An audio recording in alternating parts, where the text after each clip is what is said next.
We live! What's good, everybody? It's Game Talk. I'm Gangster. I'm here with Rambo.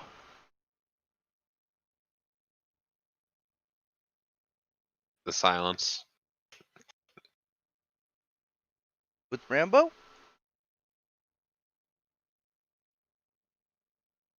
Rambo?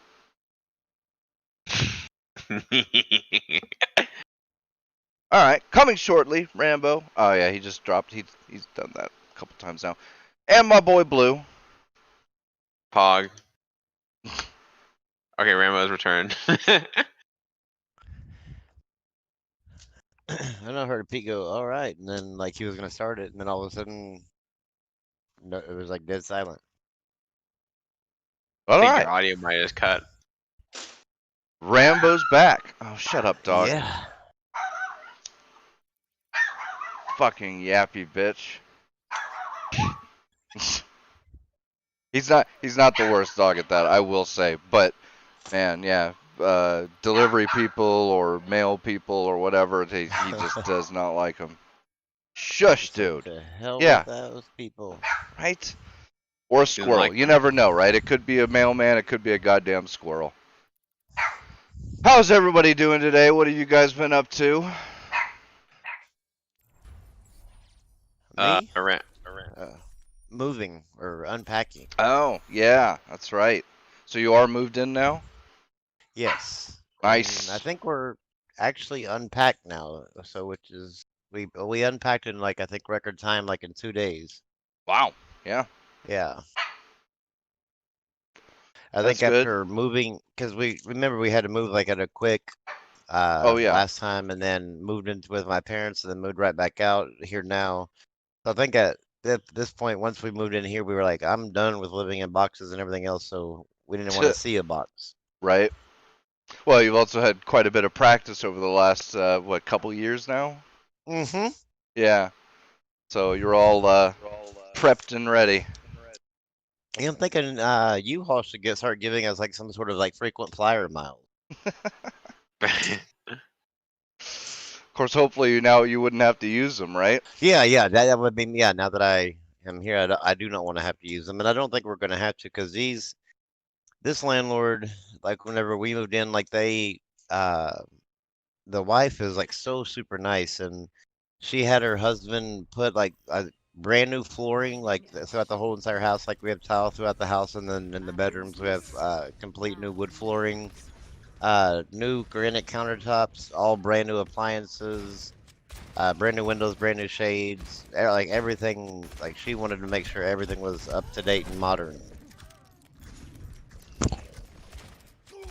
That's nice. That's a good deal you got there. Yeah. Oh yeah, like we like so, and they have like a bug guy that is gonna come out quarterly and spray for bugs no matter what, and I'm like, sweet.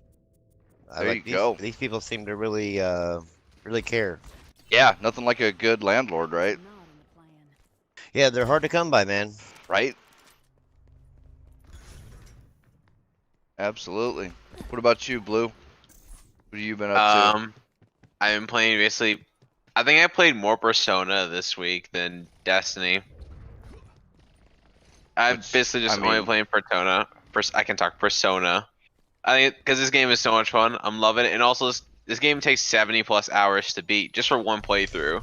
Yeah. So that means I'm gonna do multiple playthroughs because I'm gonna romance all the heroines.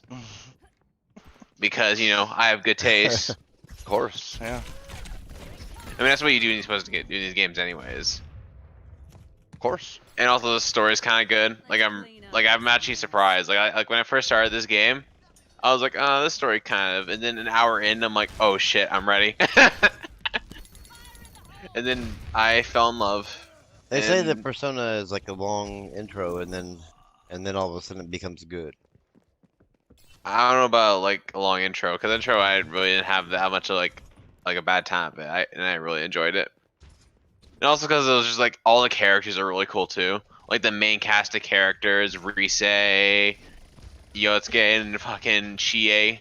And all of them are just really good characters. And also kind of interesting too, because this is my first Persona game. A lot of people might find that weird, because this is the only Persona game I've ever played in my life, and really impressed with the game series.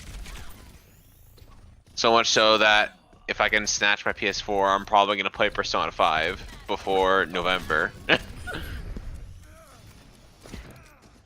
Nice. I'm just surprised you're playing something other than Destiny. I mean, I knew Well, it would yeah, happen eventually. I mean, Destiny, I'm at a point right now where all I'm doing is just grinding my raids over and over again, and I'm like, I need a change of pace a little bit. So I just I went for Persona because I want to try. Because here's the thing, Beyond Light. I guess we're gonna jump at that. Beyond Light got delayed till November, so I have a lot of time anyways to grind. So I just decided, hey, I might play some other games now, a lot of other games before November hits. You know what I'm saying? Yeah. Like I was telling you to do this whole time.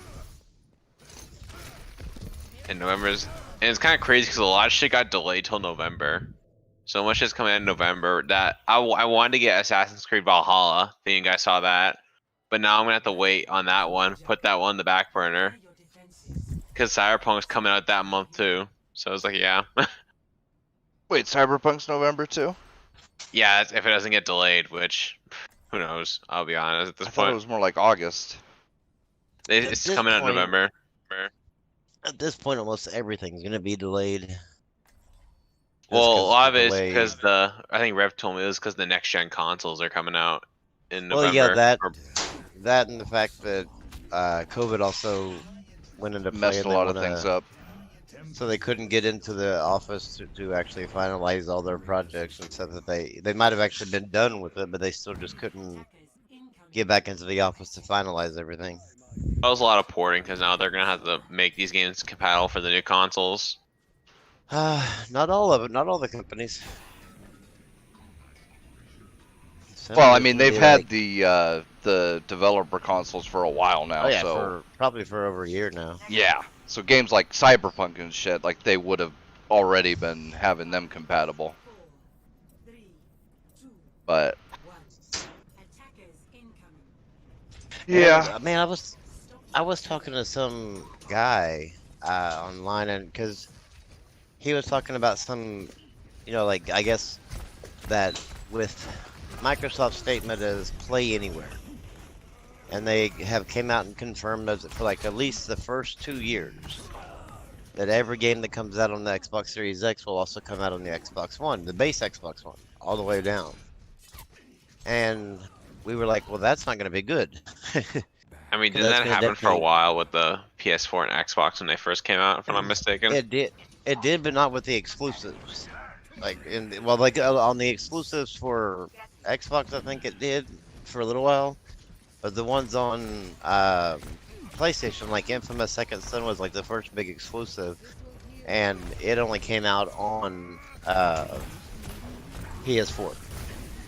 But I was trying to explain to him because he was trying to use the old adage that it scales. And I'm like, yeah, I agree. I can understand your whole scaling, argument, but you're ignoring the thing that what console developers do is that they focus on the lower end hardware and then try to scale up. They don't go for the higher end hardware. It doesn't go for like make it for the higher end and scale down as easily. They always scale up to make it better. And so I said it does hold them back because they have to like program for the lower end, and then I guess put in fillers for to make it better for the newer gen. And he's like, oh no, like look how many PC games that come to have good console ports. I'm like, that's completely whole nother thing. I mean, that's not even in the same realm of what you're talking about. But like he could not understand, and he was like, it's just so frustrating that these people. They're just so dumb. He was trying to say, well, PC gamers, PC developers have to develop for so much different hardware. I'm like, they really don't though. They mainly develop for the mid range, and then of course the higher end can just kind of to push it further. But the lower end, I mean, like the super low end of PCs, like they can't run a lot of the games. Like you have to upgrade. So I mean, I don't know. He didn't really make much sense. I expect. I mean, that seems kind of weird though. Like, I didn't think they would. I thought it would be a less of a gap, but 2 years they're gonna give it. I thought it'd be Yeah. less of a gap because I thought this generation or whatever they were calling it was supposed to be the big generation. This is where shit hits the fan or something like that. Well, that's the thing is that Microsoft just came out and said that we don't believe in console generations, and PlayStation just came out and said that we do. So every exclusive on PlayStation 5 will be exclusive to PlayStation 5 because they said that PS4 will be unable to actually run these games because they're built for way higher end hardware, and they're not going to scale them down in order to do that. So like if you want to play some of these newer exclusives coming out on PS5, you have to go buy a PS5. Whereas Xbox said, "Oh no, don't worry about it for the first couple of years. We'll give you time to save up for the Series X," which is something I guess cool and all, but like the quality, I guess if you have a big title coming out, you're not going to get the same quality as you would if the title was exclusive to the Series X, because they're going to have to take into account the lower end hardware. If you look at it, like I gave them examples like Black Ops 3, Destiny 1, and Call of Duty Ghost. Those were all built with, well, not mainly not Call of Duty Ghost, but I mean to a degree. But all those were built with like the PS4 and Xbox One in mind, and then they decided, oh, we're going to go ahead and do a PS3 360 port as well. But those games ended up running like shit on the PS3 and 360. Yeah, And they so were much like, so that I think Destiny eventually yeah, abandoned the old yeah, they console just anyways. they just abandoned the whole entire thing because it became to the point to where it was holding back like your inventory inventory slots in the PS4 and Xbox One version.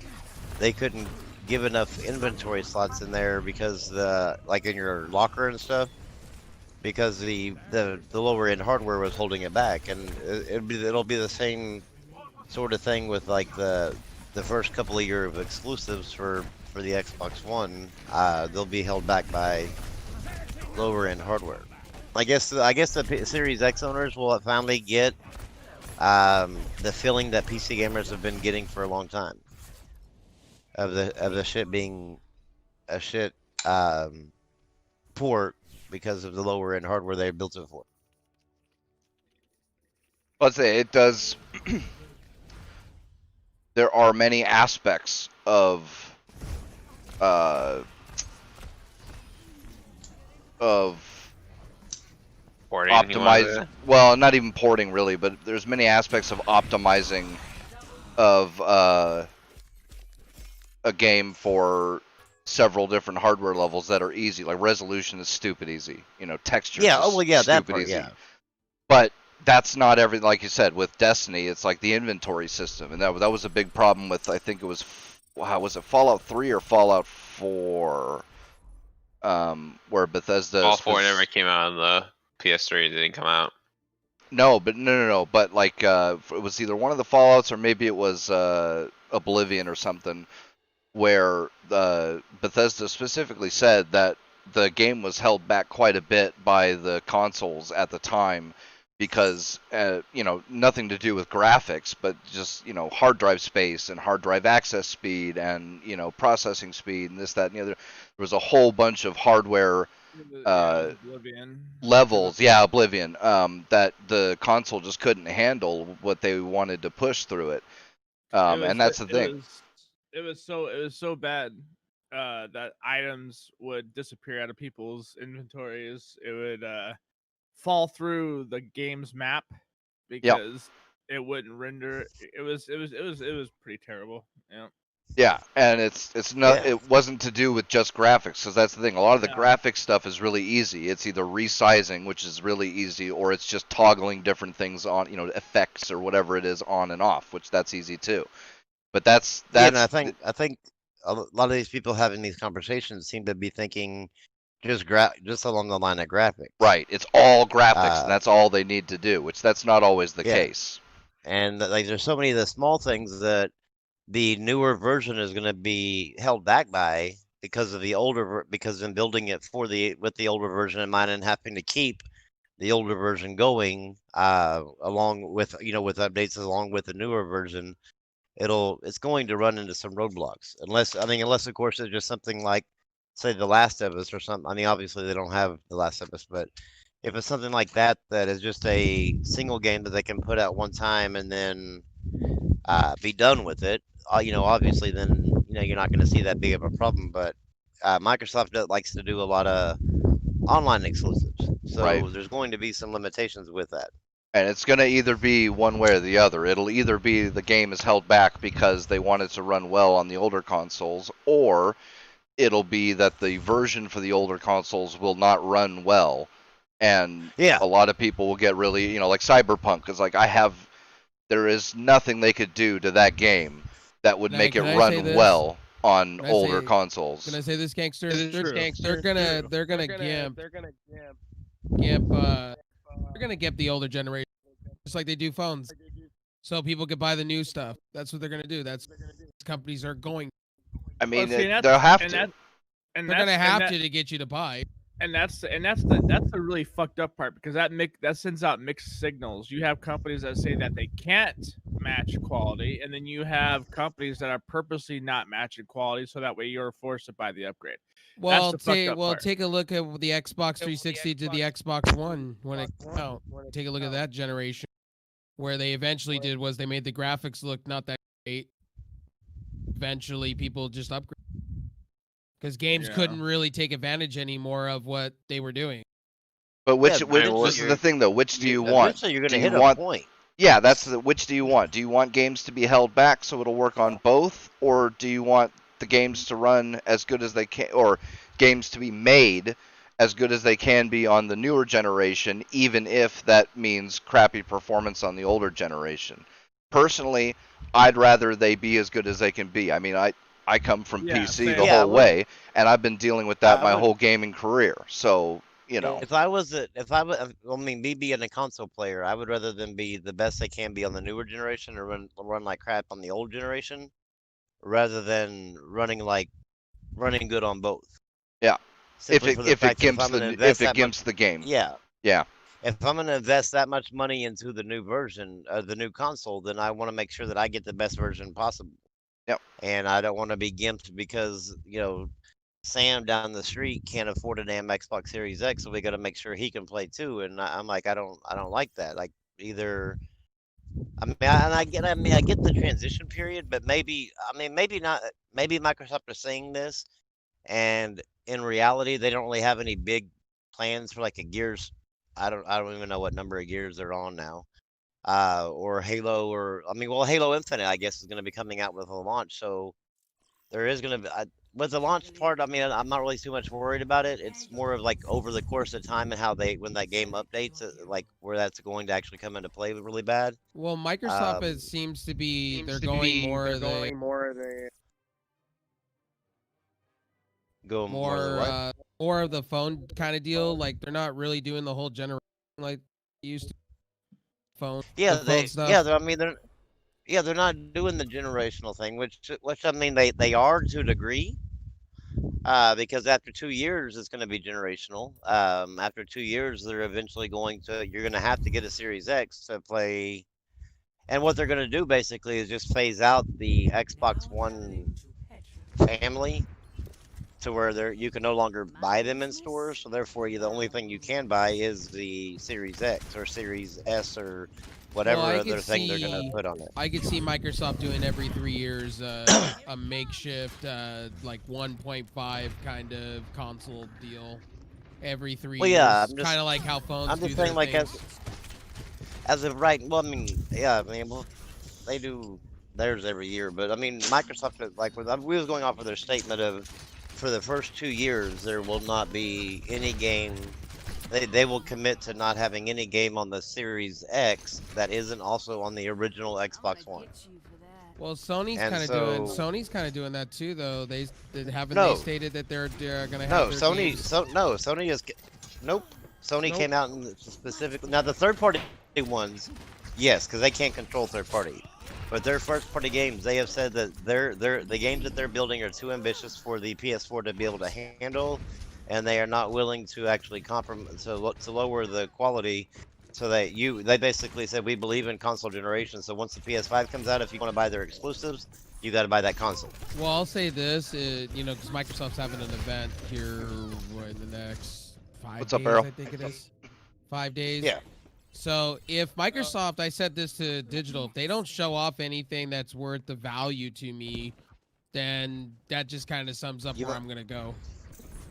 Well, yeah, I mean, well, you might. I mean, as far as console goes, yeah, but I mean, if they just, we were also talking, I guess, before we went live about how that Microsoft has also confirmed that they are no longer selling Xbox Live Gold 12-month passes. They're only selling 3 and 6-month passes for just the Xbox Live Gold.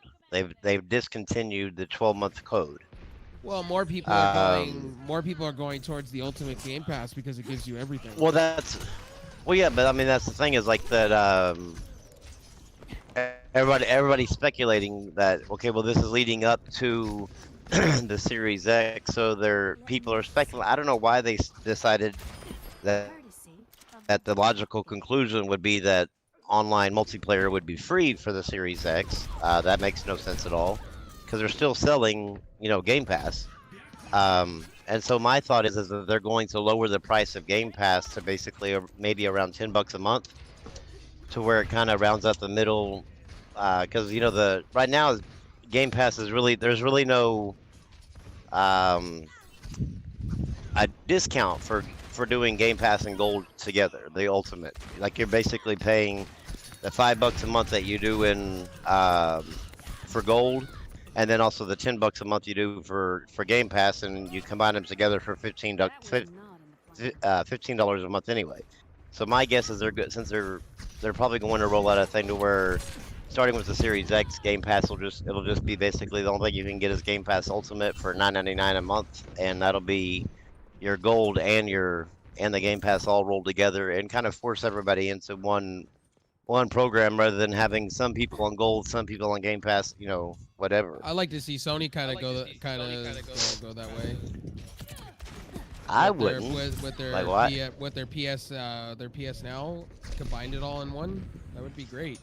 God no. Well, I mean, I would like to see an option for that, but I would not like to see them do away with just PlayStation Plus by itself. I mean, because I have no reason to get into PS Now. I mean, the occasional odd game for PS3 that maybe pops up on there that I can't find in the stores anymore that I could play real quick. Yeah, maybe, but not to the point of where I would be willing to pay a yearly subscription for it, only for the random off chance of a game that might be on there. Because I don't like the idea of renting games.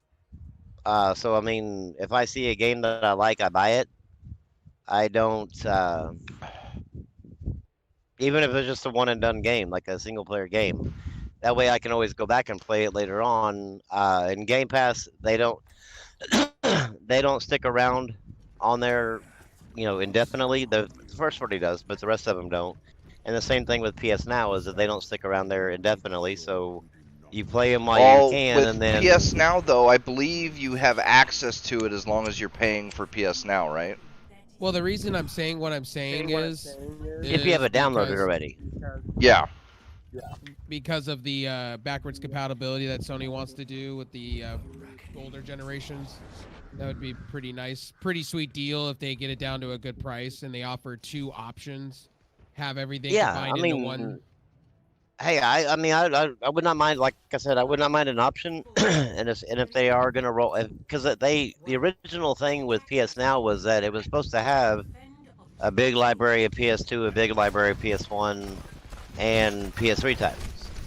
But then you started seeing like barely any PS2 titles at all. I don't think there is any, actually. There might be a few. But it's like you never really saw new ones of those pop up. And if they can actually get it to where, like, I don't know, I mean, they should be able to get the PS5 to where you can just simply put a PS2 disc in and it work. That would be the dream, wouldn't it be?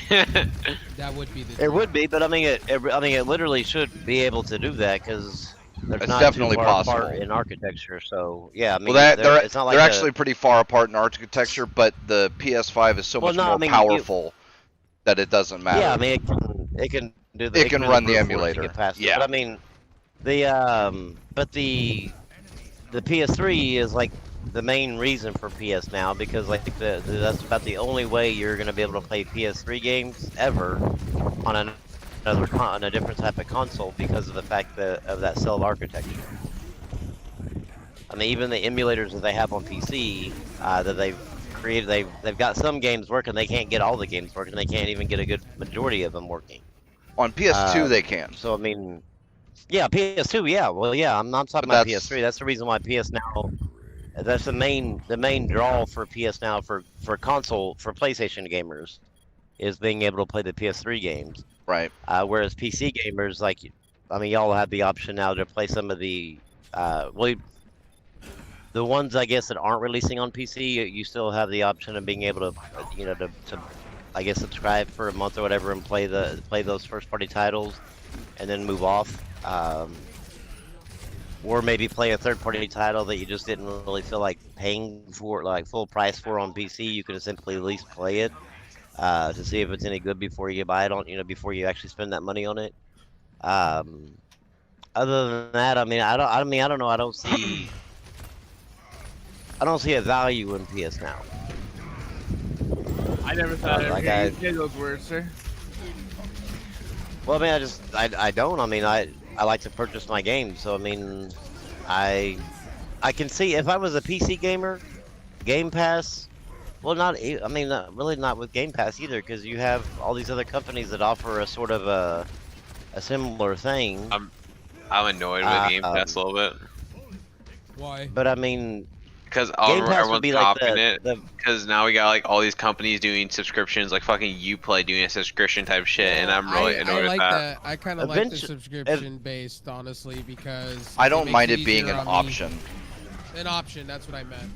But the problem Yeah, is that there's option. probably going to be plenty of companies that want to go to it exclusively, and I don't it will. want I that. mean, that's where it's headed.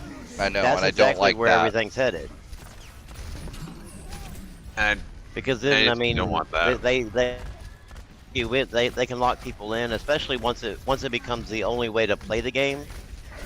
Then they'll lock you in with a Oh, contract type of thing, to where like, we'll give you'll either pay, say $15 a month, but if you sign up for a year, we'll give it to you for $7 a month. And more people will sign up for the year and forget that they even ever signed up by the time that that year's over, and that money will just continue coming out, and they'll just continue to make money hand over fist. Yep. And I mean, that's exactly what's going to eventually happen, because I don't want that. I mean, to it's happen. sad, but I it's where don't it's like games headed. being subscription based. I don't either. I like actually, like I said, I like owning games. I don't like do the too. idea of I like my once Steam library. once the game that you say you like a game, like you're part of Game Pass, or you're part of PlayStation Now, or you play. I mean, any of these damn things. But if you like something, once it gets pulled, you no longer have access to it. And then if it ever gets pulled from the store completely, you definitely don't even ever have an option of it ever coming back. Well, yeah, right now you can buy it, but I'm talking about like once it becomes like the way gaming is is going to be from here on out. I don't That's like what that I- idea, that notion at all, because Options are fine, but I'm not in favor of this enforcing or forced to pay a subscription. yeah, Yep. Yeah, it's kind of garbo. Like, they're taking advantage of the market right now because people are willing to pay for it. And it's like, come on, guys. Like, eventually, it's just going to end up biting them in the ass in the future. That's all it is. yeah. A lot of these people that are so like, oh man, like Game Pass is a great a great deal. I'm gonna go subscribe. Game Pass isn't or bad. you like, play. Well, no, I'm not saying that it is. I'm just saying of these people that are like hyping this stuff up and like I guess trying to promote it to all the different people they know. That the only thing they're really basically doing is weeding themselves out of ever owning Well, another game in their life. What's the number one thing that we used to talk about, Rambo, back in the day with these fan bases being fucking stupid? And they always Oh, hype yeah, up yeah. their exclusives and they never buy them. Yep. So it's kind of their fault. You know what I mean? Like, they didn't want to buy their fucking games that they hyped up. They didn't want to, deliver. They didn't want to, the community didn't want to fucking back it up with their money with their shit talking on the internet. You know what I mean? So these Yep. companies are kind of like looking at this as like, okay, well, it looks like fucking Ultimate Game Pass is selling like hotcakes on Xbox. So let's fucking let's make this a standard. You know, like fuck that. Yeah, that's fucking stupid. Yep. Yeah, I'm glad to hear as of right now that PlayStation is kind of rejecting the notion. Yeah. Now, how long they're going to be around, to be able to hold out from that, who knows? But at least as of right now, like they still believe in like like actual physical like actual games that you can own, whether it be digital or physical or whatever. But at least you're able to they're going to sell the game to you rather than. To me, I still say that Game Pass is completely cheapened the exclusive experience. Like, cause used to, like your exclusives are like your showcases, like what would really show off your system. And because that company could take full advantage of the hardware because they knew the hardware inside and out. But now that Game Pass is around, I don't think that Microsoft is really dumping a lot of money into funding these big, massive projects or whatever because they're going to basically just give it to people for free. I mean, obviously, yes, yeah, I know for everybody in the chat, it's not free. But I mean, if I can pay $15 for 1 month and play a $60 game or what would have been a $60 game and complete it and move on and just never pay it again, I mean, they're not going to fund it to the same extent as they would if it was only available for $60. And you can kind of tell like once the Game Pass came around and like as they were leading up to that, the Sorry, you cut out, Rambo. dwindled off, and that's I just said the quality of exclusives once Game Pass came around kind of cut off or went down. Oh yeah, yeah. And that's the unfortunate side of this type of subscription-based model. That's the subscription-based models only work for very limited kinds of games. Now they would work like I would say that these would be a very good model as far as like being able to still get out quality games if it was a forced thing. Like if every single gamer that bought an Xbox or every single gamer that bought a PlayStation or every single PC gamer had to subscribe to a game service. And you were locked into like say a year contract or whatever like that. Sign a 2-year deal, you get a little bit cheaper. I think you would get a better quality exclusive out of it because of the fact that they're guaranteed money. Right, it's guaranteed income. They don't have the people. Yeah. Yeah, they don't have the people that are going to come in and pay the 1 month fee and then back out as soon as they play the games that they want to play. And then not ever they can't count on that $15 for that one person And for the next 11 even more months. Beyond that, it's a more even spread because with single purchases, you've got some people who like Gears but don't like any of the others. You like some people that like Forza but don't like any of the others. Yeah. Whereas with Game Pass, well, they're all paying that $15 a month, and they get access to all of them. But Xbox gains an even spread of that money. So it's not like they have to worry about, oh, well, what if Gears sells really well this year, but Forza doesn't? It's like it doesn't matter because it's they get the money either way. Yeah, everybody gets the game they want. Because before, I mean, with it being locked, if they're being locked in, if every, we're just gonna say like right now, like to say they have like 35 million consoles sold, but if all 35 million had to pay $15 a month for the for that this whole course of the Xbox One, that's a lot of money going Microsoft's way. Hell yeah. Whereas like right now, I think they have like maybe like a 25% ratio as far as the people who actually subscribe to stuff. Yeah. So that like right now, I mean, like Gears might sell like 6 million copies, whereas like then you basically have 6 million versus $60 or 30 million, 35 million at $15 a month. I mean, I'd rather take 35 million at 15 a month than 6 million at 60. Um, so I mean, so if it ends up being forced, we'll see. But you can see better. See better quality, I think. But as of right now, the way, especially with the amount of people, if you look at like the amount of consoles like PlayStation has sold versus the number of subscribers they have to Plus, or even now, and then same thing with Xbox.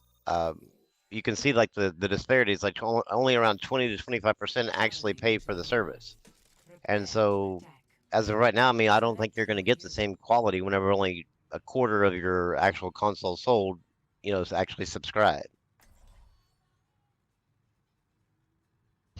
Yeah.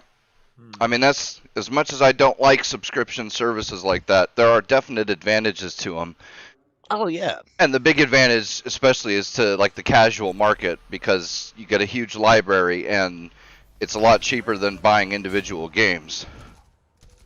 But oh yeah. Instead of going out and paying the $60 every single, every few times that a game comes out, you can pay what most people would consider chump change per month at $15. right, And you'd have access. You have like a vast library to start out, and you can like what And games that you normally wouldn't be willing to spend $60 on, you can 15 still try out.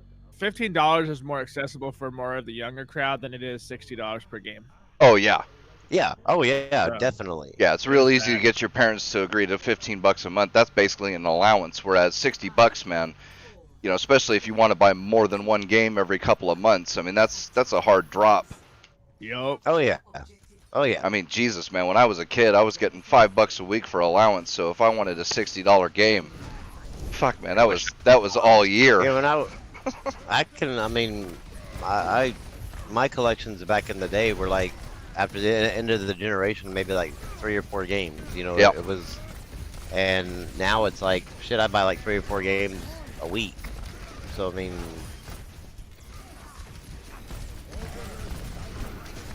There's a big Yep. difference, I guess, between being the kid and being the parent. So it's definitely, or being the kid gamer or the adult gamer, but it's definitely beneficial for parents. Like, but now they need to make it to where, and I don't know if they do on Xbox because I've never tried it. But if I subscribe to Game Pass Ultimate, can I like make my daughter's Xbox like my home Xbox and both of us share Game Pass Ultimate, or do we only share the gold version of it? Because both of us could get access to. I believe it works that way. I believe. Don't quote me on that. Because I know PS Now doesn't and EA Access don't, and I would assume. I mean, considering the fact that almost every one of I them, think when all me the and other Metro models were don't. family sharing, I believe, yeah, it did. To a certain extent, I think. I think you get live benefits and something like that. I know you get live Basically, benefits, and I think you get. yeah. I think you can get Origin benefits too, can't you? Pretty sure you Well, can. we would have to check because we family share. Yeah, we do. I'll have to test that theory. I wonder if it just works like everything else where you can, no, but you it just does can't say play right the here. same game at the same time. It says Game Pass Ultimate Family Sharing. It says as long as you keep the console your wife plays on as your account's home console, anyone, including your wife, can play on that console, and the console will unlock the Game Pass games as well as allow online multiplayer through the shared gold Yep. subscription. Yeah. But So it not seems separate like games, yeah, though. Yeah, it's separate Huh? game. No, like yeah. so. Yeah, if, you both can play the same copy of the game together. yeah, it Yeah. would just it would just be like, I mean, obviously not on the same exact count, but like, so like. No, Like but right like now, if say I like have the- a like copy with- of Call of Duty and I want to share it with you, Rambo, you and me could play together. Yeah, because I would be making your account primary on my home Xbox, and then I would like basically just sign out of your name, sign into my name, and then I could play whatever games like you had on the Yeah. Game Pass, and then you could play on under your name. But yeah, well that's actually pretty decent, I guess, and that really makes it better. Yeah, that for, helps for families for sure. Yeah, for families, because then if you have more than one kid playing, or you and your kid are playing, then one game, one $15 subscription covers at least 2 consoles.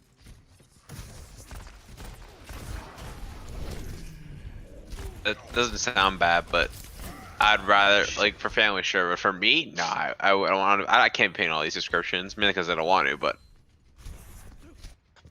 Oh yeah, I No, we fully could just agree. play Fate Go all day.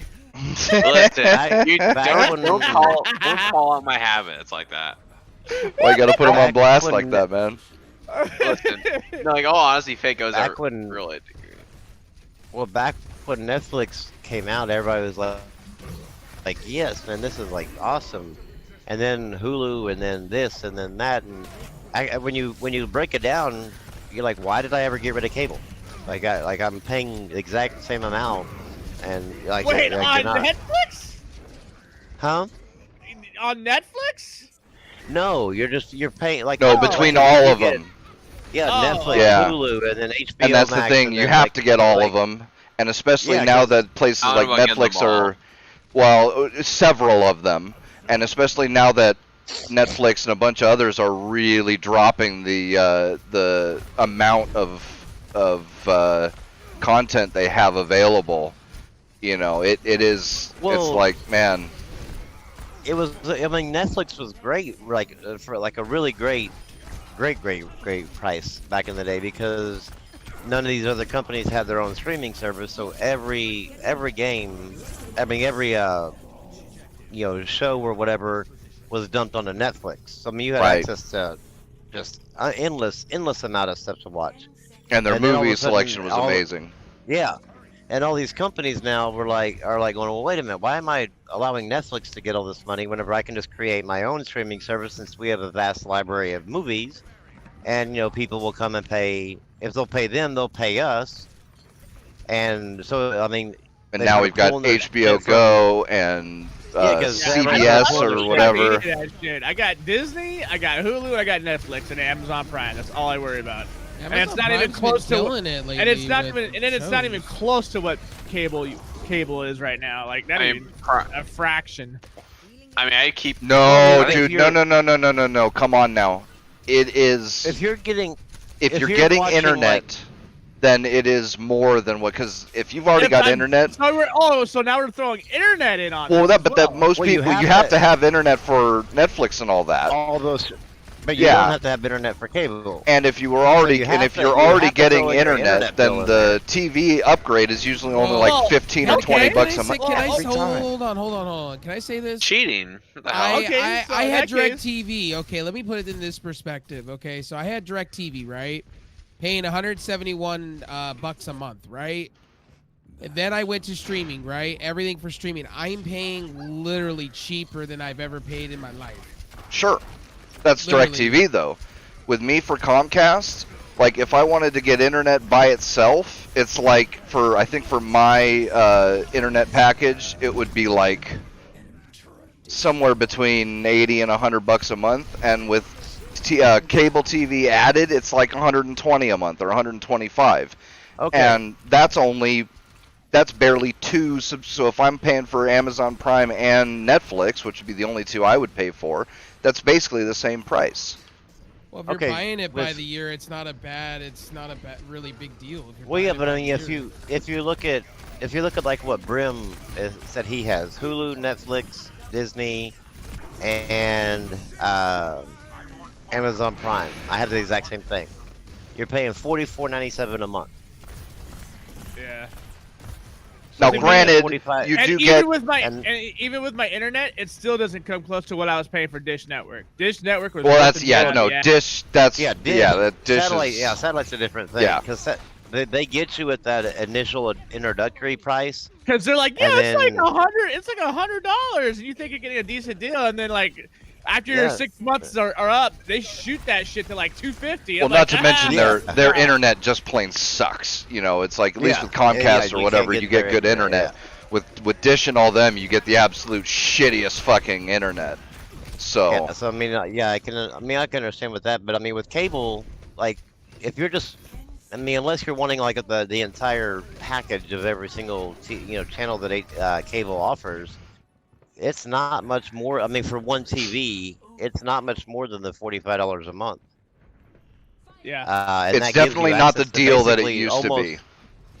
No, I mean, it pretty much gives you access to most everything that's on Hulu, Disney, and some of Netflix. Obviously, Hulu has their originals, and Netflix has their originals, which is kind of separate. I mean, because you can't, obviously get those on cable. But I mean, really, I mean, how is there a lot of stuff on Hulu that you actually watch? Because I mean, we Actually, Hulu has a subscribe to it, really good like with the no ads, but Hulu has a really good selection of TV shows. Yeah. I Yeah, I think mean, they have like the old best TV selection shows of are TV good. shows. Original shows. I've been watching a lot of Hulu original shows. Hulu originals are pretty good too. Yeah. And I think older Amazon TV shows that if you're interested in those, I mean, Amazon's hitting hard with the Prime TV shows lately. Yeah, I mean, I've been like watching a whole bunch of them. Netflix is just garbage these days, and I don't know why my girlfriend still pays for it because they don't I have pay for shit Netflix anymore. because it's easier to watch certain animes on Netflix than Yeah, having to but go to certain they're pirate also a sites. picky broad, so there's Yeah. that. But yeah, between Hulu and Netflix, like certainly Netflix has the best selection. It's just not all on Prime, but they do rotate stuff out pretty regularly. And then Hulu definitely has the best selection of TV. I mean, obviously Amazon has pretty much the same selection, but with Hulu you get them all with the subscription instead of I think that having to pay for them extra. the one thing I like more, the reason why I like Netflix and Hulu more than I do like Amazon Prime is just the user interface. Yeah, that's true. Because you go to Amazon Prime and you're like, oh, that looks good. Oh, it requires a subscription to this. Oh, never mind. It requires me to purchase it. Oh, never mind. It's like, just show me what the hell I actually Yeah, it'd be nice if they had two separate tabs, a Prime tab and an everything tab. If you add it to your wish Or list, just- though, Rambo, if you add it to your wish list, it's something that Val discovered. If you add it to your wish list, they usually have that shit added by the next day. So if Huh. it's like a particular movie you want to watch, just add it to your wish list, and more than likely you'll see it the next day or later that night, like ready for you to watch. Yeah, like Val discovered that the other night, and I was like, that's kind of cool. I didn't even know they did shit like that. Oh, and by the way, just as a heads up, because my parents were really wanting to watch this movie, as far as I know, the Joker is free on I'm not free, but it's part of Amazon Prime right now. So if you didn't see Joker in theaters and you have Amazon Prime, it's on the Prime selection It's really of good. Amazon Prime. So yeah, definitely check that out if you haven't already seen it, because man, It's a good-ass movie. really good what a good movie. Yeah. I mean, with that though, like I think my parents talk about like they're like now we only use streaming services, things that are cheaper significantly in terms of like actual payments now. So I don't know about things being like more expensive because of streaming. Well, like services. I said, it depends on a lot of things. One, it depends on how much your stuff was Your before. area, It your depends area, on what's available in your area. It depends on how many streaming services you get. Because if you only get two, then sure, it's going to be, if not cheaper, then at least the same basic price as what you were paying for a medium cable subscription. I parents have have them all. I'm the them one who all. doesn't have them. We buy them in bulk per year because it's easier. It's much easier to me. I don't doing know it that way. I don't know about you guys, but like basic cable, like over where I live and Dish, it goes out it's all the fucking time. Oh, I was dude. just gonna And say it's like, garbage. it goes out all the time, and you know, like Pete, you know what I'm talking about, right? When it Oh, yeah. pixelates in the middle of watching a show, it's like, bro, like where the fuck am I paying this service if it can't even stay up? That's why I like my streaming services, because at least that shit is more stable. Yeah, it can like- buffer. Yeah. I like. And I don't have to worry about pixelation and artifacting and shit in the middle of watching my show. I like the TV streaming service we have. It's so much better than what I used to have. So Yeah. much better. Like they combined. We get HBO Max and then something else in between it. I think it's Disney. I think you get a % off on it for having the service. It's really nice. We got grandfathered. On Amazon. It was one of the Amazon Prime deals that they had a while back, and it was for like $5 or $10, and you got like all the HBOs and Cinemax and Showtime. Skinemax, huh? Yeah, and it was all. It's the all-in-one bundle that they had. Right. they never fucking changed it for us. So I'm like, yeah, we're not gonna say shit. We're just Yeah, gonna keep there you go. it. Yeah, like I said, if I were to be paying, like, 'cause my parents pay for Prime and my girlfriend's got like Netflix and Hulu. But if I were gonna be paying for two, I'd pick Amazon and Hulu probably. Yeah. Well, the thing with Netflix is like they stopped making a lot of their own shit, and they've allowed a lot of indie companies to come forward and design their own shit, and all Netflix does is just slap their name onto it. Well, So not Yeah, like just that's why a a lot that. lot of of the indie Netflix sucks now. and when I say indie shit, I mean there's a lot. Like Oh, yeah. everything that says Netflix exclusive is damn near like a third party like indie film project. The So problem it's like, is fuck. they've like, man, I remember when the selection of like movies and TV shows that weren't either made or sponsored or whatever by Netflix was at least 20 times higher than what it is now. I mean, there was always a selection of at least like 30 to 40 really good blockbuster movies from Look the at last the- 5 years or Look at something. the fucking Jim Carrey movies, dude. Like it's like they get lazy and they don't want to re-up on their licensing. So like it gets removed from their library. And Yep. then like 5 years later, it's like, oh look, it came back. Like, oh great, all right, cool. I I mean, there's guess. certain Like, things that'll never be removed off Netflix, and that's The Office. That will never go away. Office and Trailer Park Boys. That's the thing, I never cared about that kind of stuff. So Yeah, but it's like in terms of the actual charts, I think The Office is one of those viewed things on Netflix, and then on I think Amazon or Hulu. What was that one show about those? Sopranos is one of the top viewed shows on there as well. So all these old classic shows are just going to be staying there can't stand forever, The just because Sopranos. the sheer viewing numbers they get. So that's why I'm like, I don't know about like some of that shit, dude.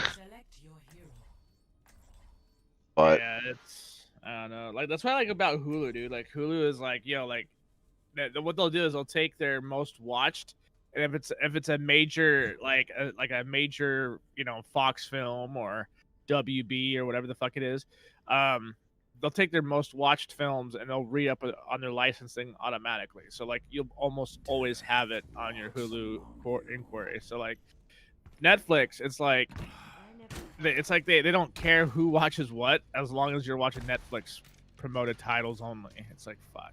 that's the thing. The problem is that more and more, you get like, well, especially because like Fox and shit was bought out by Disney, but you get all these big umbrella media companies who are starting to put out they're putting out their own streaming service, and they're taking their stuff off of Netflix or Amazon or whatever. And it's like, okay, but it's like, I don't like Fox movies. I like specific Fox movies. Right. Yeah. And so I don't want to pay, like Disney, man. It's like, I hate 90% of Disney shit. I don't want to pay for Disney. I want Marvel.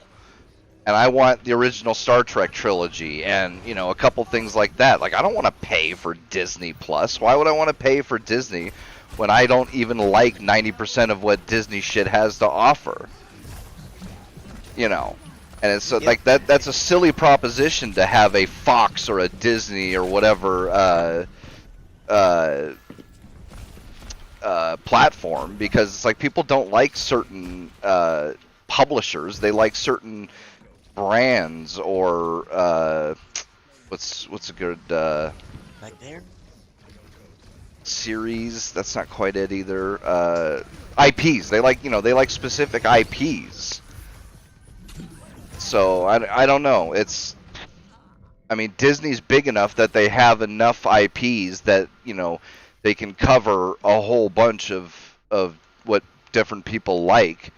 But even that's not. It's only going to last so long. People can only watch the same Disney shit over and over again.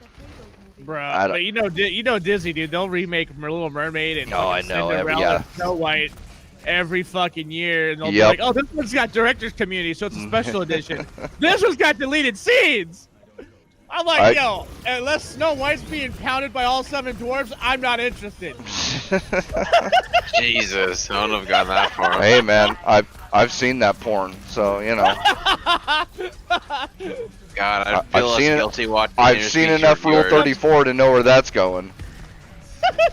But I would feel less guilty about watching hentai than that whatever the fuck Low Mary G is named. But Like with me though, Netflix originals and Hulu originals are really the only reason I Yeah. subscribe to those for myself. Yeah. I like I a could lot give of a the shit. shows on Netflix. Honestly, like a lot of the shows on Netflix are Yeah. really good. I like them.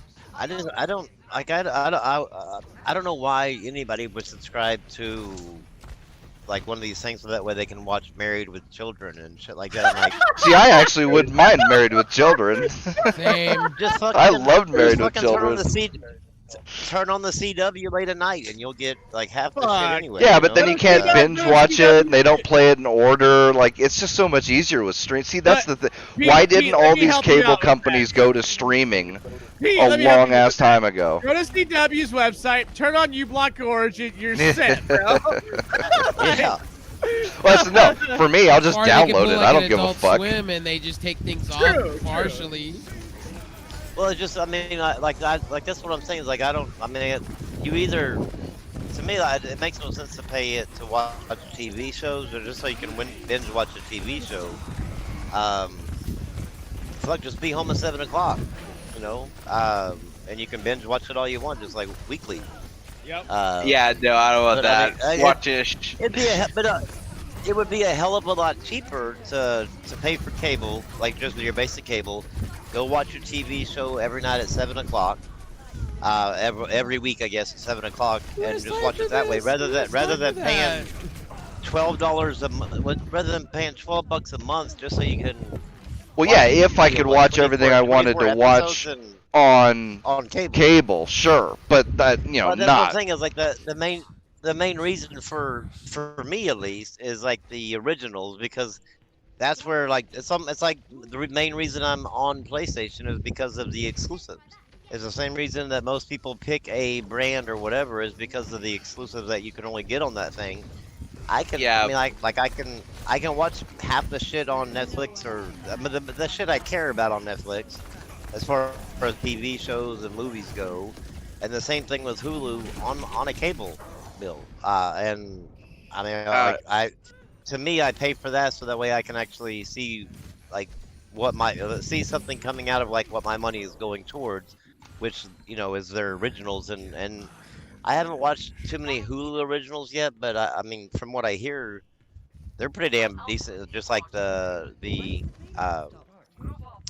what's it called? Just like the Amazon ones are like, or not Amazon ones, but the Netflix ones. They seem to put a lot of effort and money into their originals, and that's where I like to watch because you can sit down and watch just like a 2-hour movie and feel or like a Netflix original and feel like that you actually watched a full like a movie that you would have gone to a movie theater to see, but it you come to you realize that I mean shit it was only because you know a bunch of people paid $15 a month that they created this, and it's like I mean I don't know I enjoy that portion more of than being able to watch you know Married with Children, you know Blue Bloods and all this shit like that. I mean I can watch that on TV. And if you right now, I mean, for the most part, if it's a current running TV show, most cable companies, at least that I know of, have a on-demand service that comes with like your regular. Yeah, you know, unfortunately, they to usually have a box suck. of thing. But well, on mine, I mean, like on ours, you can go back and watch the entire series of Blue Bloods. And Yeah, instead of Comcast was or you not can good pay, at all. Oh, okay. Well, I say I know here. I mean, See, like, and that's the thing. If like if you're they had watching a current good running on one, demand, you can binge watch all you want. yeah. See, if they had a good You on wouldn't need demand it, with yeah. Comcast, that'd have been perfect. Cause yeah, they'd have everything I wanted, or you know, a lot of it. Yeah. You could binge watch it or Well, watch I mean, it at your enough to where leisure you're and not all gonna this. You know, but Yeah. See, that would make sense if they. But I mean, here they have that with ours. So I mean, if for any of the current running TV shows, obviously they don't have, you know, Married with Children all the series because I mean that thing went away a long time ago. But any of the current running ones, like anybody watching, like say Blue Bloods, if you just caught like a few episodes, the new episodes, you're like, man, this is really good, and you want to go back and watch it, you can go back and watch the entire thing from beginning to end, on our on demand, same thing as basically going to Hulu and watching Blue Bloods. I need to I watch. don't know why I they need didn't to- just transfer everything to that model. Make it like cable. I mean, you can still have the channels and I can't. everything, but you just make Cable would have everything been available on cable cable. on demand. Yeah, cable would have been smarter to invest in, like, when these properties started going towards these streaming services, saying, "Hey, look, we have it on demand. Let me give you a little bit extra than what, like, say, Netflix is going to give you, or something like that." Before Netflix became the purchasing power that it has, Yep. and got a lot of these things, and they would have been able to retain a lot of customers. Yep. Yeah, they would have given Netflix and all them a run for their. I mean, they'd probably still be up there at the top right with them if they had done that right when Netflix and all them had started coming out. But they resisted it for some reason, and I don't know why. Watching shows weekly is awful, by the way. I'd never do it. Cable has slow. They're they're an antiquated model that whoever is like I think whoever runs GameStop or used to run GameStop also runs a cable company, because they're like way like they seem to be like years behind in the times. Yep. Because you know, they got Netflix, Hulu, Amazon, they got Disney now, they got the DC thing. I mean, all these different streaming services, and then the cable companies finally thought, oh, and even even the dish company, they're like, oh, well, I can get an app, and people can just pay for the app and buy our internet, and still, you know, like, give us money per month, and we won't lose money. And they're like, they just now came up with the idea, now that everybody's already switched over to that, and it's kind of hard to bring everybody back. Yeah, you'll never bring people But- back. Well, that you know, No, I the mean, thing- it's easier to keep them than bring them back. Yep. Well, I hear that. Speaking of internet, that satellite program that's coming out, that SpaceX satellite program. I can't remember who's doing it, but it's Elon coming out in Musk. the US soon. Well, if it's SpaceX, it's Elon that's- Musk. Yeah. Well, it's a satellite program that's like Internet X or some shit like that. It's supposed to be like way better than DSL and supposed to be Well, on I par can- with cable internet with what we're using. So It's gonna like, be- I'm really ooh. interested. I'm really interested in gonna- seeing. I'm gonna have to see real world examples of that actually happening, because it's gonna be Yeah, I kinda know, hard to right? match Talk is cheap. I satellite want- power. Yeah, Well, that's the thing. it's gonna be really hard to match direct fiber to your home. That's the thing. There's two big so- problems with satellite internet. One of them is upload speed, and the second one is latency. Now, And well, the third one is Mother Nature. that too. That too. yeah, yeah. But now for gamers, it's never going to work because the latency is just Well, too much.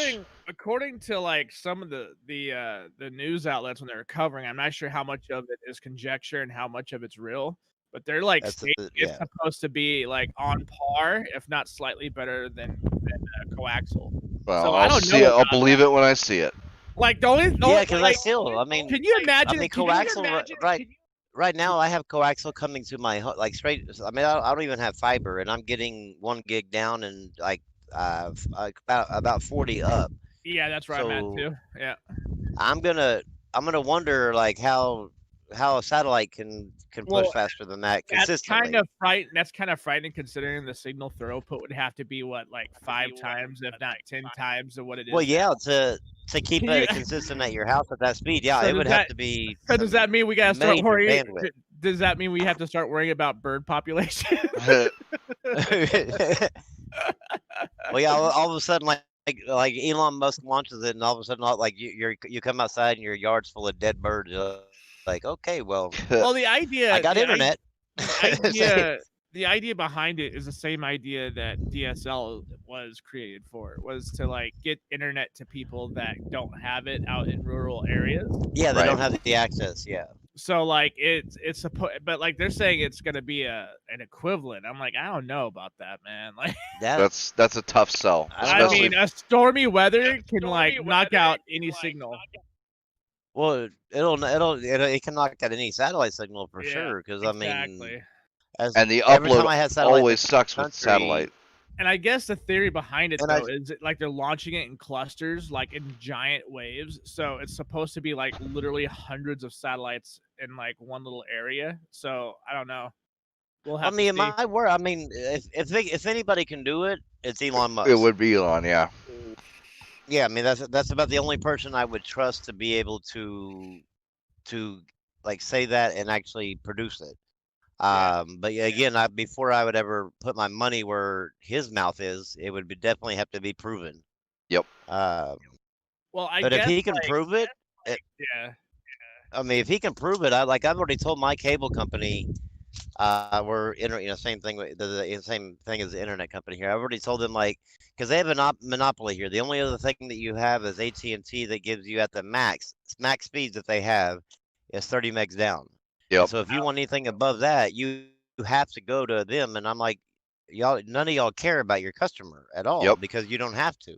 Like you know, you're guaranteed customers if they want internet. That's So Bro, I how- told them like as soon as a competitor, as soon as somebody that can come around that can compete with y'all, I'm out, man. I don't give a shit That's- about your cancellation fees or nothing. I'm out. Like That's what I told Yeah. Comcast because they're pulling the same bullshit and my internet still fucking sucks and I just need to bite the bullet and Dude, call up and what's weird Consolidated. is Comcast, dude. Comcast is usually good. I Like, know.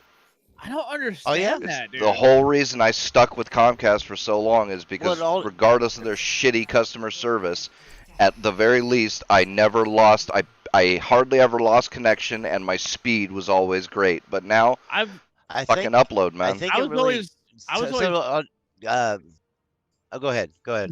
I was just gonna say I was always told that like Comcast, Cox, and Optimum are like the three big names that like are known for having stable connection. they- So, They are if you live in an area that has some sort of competition.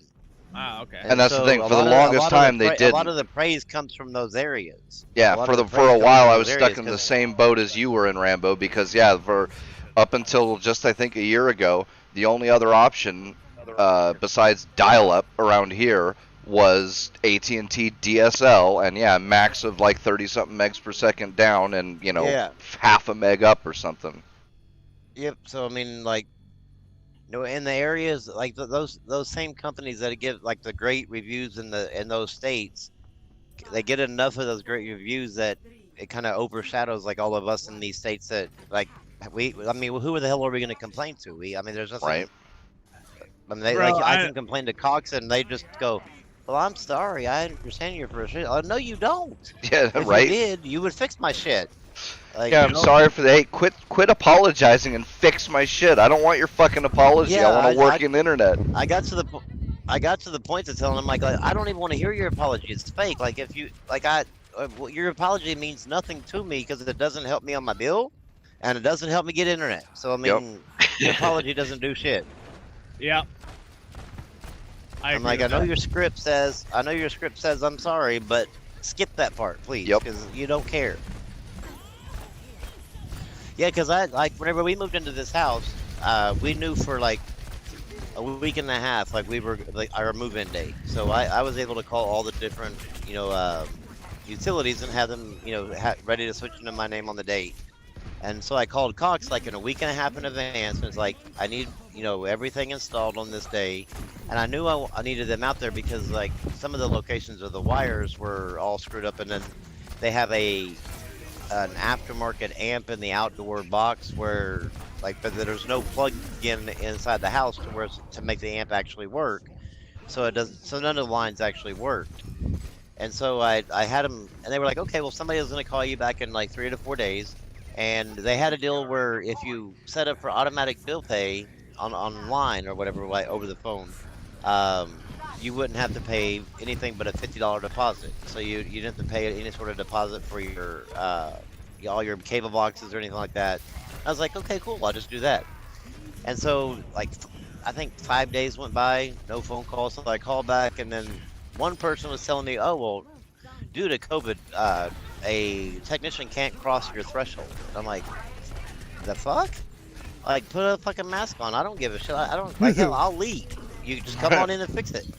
And then they would do the order, and then they transfer me to tech, and tech was like, "Oh yeah, in Oklahoma we can cross your threshold in Oklahoma." And I don't know why they're telling you that. I'm like going, okay. And so they had me scheduled, and then all of a sudden I had to end up getting it scheduled to where it was supposed to be a self-install, but a technician was supposed to come out to the outside of my house just to make sure my lines were good on the outside, and the box at the actual demarc location was actually hooked up correctly.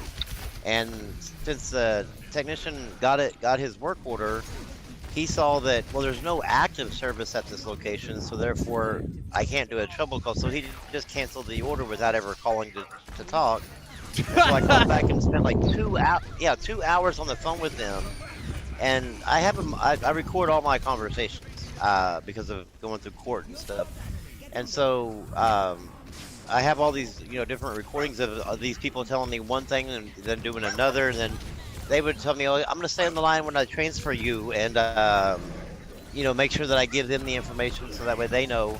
And the next thing you know, the person will be like, "Okay, what's your name, phone number, where's your account?" I'm like, "They didn't tell you anything? I didn't even talk to anybody." I'm like, "Dear God." And then some guy at the very end, after 2.5 hours on the call, said, "Okay, I'm going to schedule you for Saturday between 3 and 5, just so that way we guarantee somebody will be out there between 3 and 5. And then, if we can get somebody out there sooner, we will." And I'm like, "Okay, cool, that'll work." Well, the next day, I look on my account, and the only appointment was for the day before, and I'm like, "Well, this ain't right." So I call back, and they're like, "We don't even have anything scheduled for tomorrow." I'm like, "God, dear God." So I spent another 2.5 hours on the phone with Cox, and every single time they're like, "Well, I'm so sorry. I can understand your frustration." I'm like, "No, you don't. You really Like, can't. if you did, a technician would be at my house." Like, Yeah. "Well, sir, they're like, "Sir, do you understand that we have people waiting since April to get cable?" And I'm like, "Well, you're fucking stupid if you have people waiting since April. Like, that's just dumb. There's absolutely no damn Bruh. reason why you can't just Arizona does like not give two shits about the whole COVID thing. They're like, "Oh, you want cable today? All right, cool." Yeah, well, neither did Oklahoma. But apparently Cox decided that they were going to give a shit more than Oklahoma did. And I didn't even know that they wouldn't come into your home. But so now I had to get service. So in order for a technician to come out to even look at the outsides. So I did a self-install, and since I used to work for Cox, I know how to kind of do most of the stuff that I can do. So I traced one line in my house all the way back to the demarc location, and then hooked it up to basically straight to the incoming tap wire. And so that way, that one location, I'm just getting basically one outlet hooked up. And then I called him, and was like, "Well, none of my other outlets are working, so I need somebody to come out here and fix it." And so now they're going to come out Monday, tomorrow. And I told them, well, they're going to have to drill some more holes and stuff like that on the outside, and then they can just kind of hand me a faceplate through the window or through the door if they're too scared to get around. Like, they can just leave it on my porch and I'll hook it up on myself. But, like, these They're like, people. "You know what? Fuck a technician. I got it. I've done Right. this before." All I just need you to do the outside of my house because I can't do that. Bro, just tell them. Oh, Just tell them to give you all the equipment, and you'll run your own tap, dude. Like, there you go. Yeah, if they would leave me to spool the wire, I'd be more than happy to just take care of the damn problem myself because I I mean, know that's what I ended everything up what I having need to do, even though it didn't solve my problem. But I just bought everything and ran new cable from the outside box all the way to my cable modem. If you could buy the same quality of cable at like these stores as what the cable company has, Actually, you I can would on do Amazon. that. I got some. Yeah. I got 100 feet of quad shield coax for. Oh man, it was super cheap. It was like 20 something bucks. Well, it's gonna eventually get to the point where I'm gonna have to do it because I mean I have a drill. I can drill my own damn holes in the house and run the thing myself.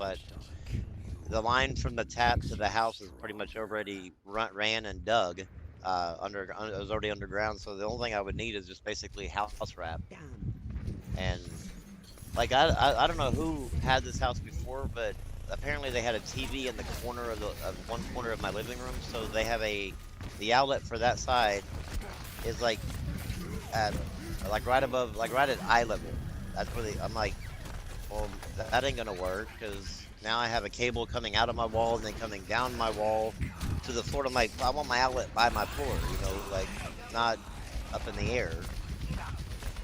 Most people don't want this big long cable wire hanging out of the thing. I don't know, man. Like, these companies that are like they're scared shitless of this damn virus, and like I just call them all like the Bro, COVID carriers or this is whatever. why I'm so happy that like I have a best friend that works at Sudden Link, dude. Right? I'm not lying, dude. If it wasn't for him, dude, I would have switched over to a shitty service just so I could have more consistent service. Like, you got lucky with it. I mean, with the fact yeah. that I wish I still worked for the damn company, because shit, I would just like, screw this, I'm going to my own damn house. Like, and they said that, I guess that they leave it up to the tech.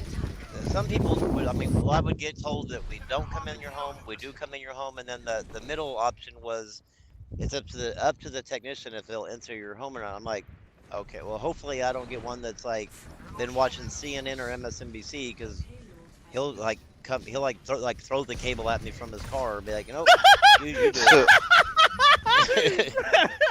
You're like, nope, I'm out of here, boys. Here's your spool. Here's your fucking hardware. Gone. I can see that shit, dude. Like, I can see that shit happening. Just, like, oh, the technician left the stuff at your house, Rambo. Go ahead and do it yourself, buddy.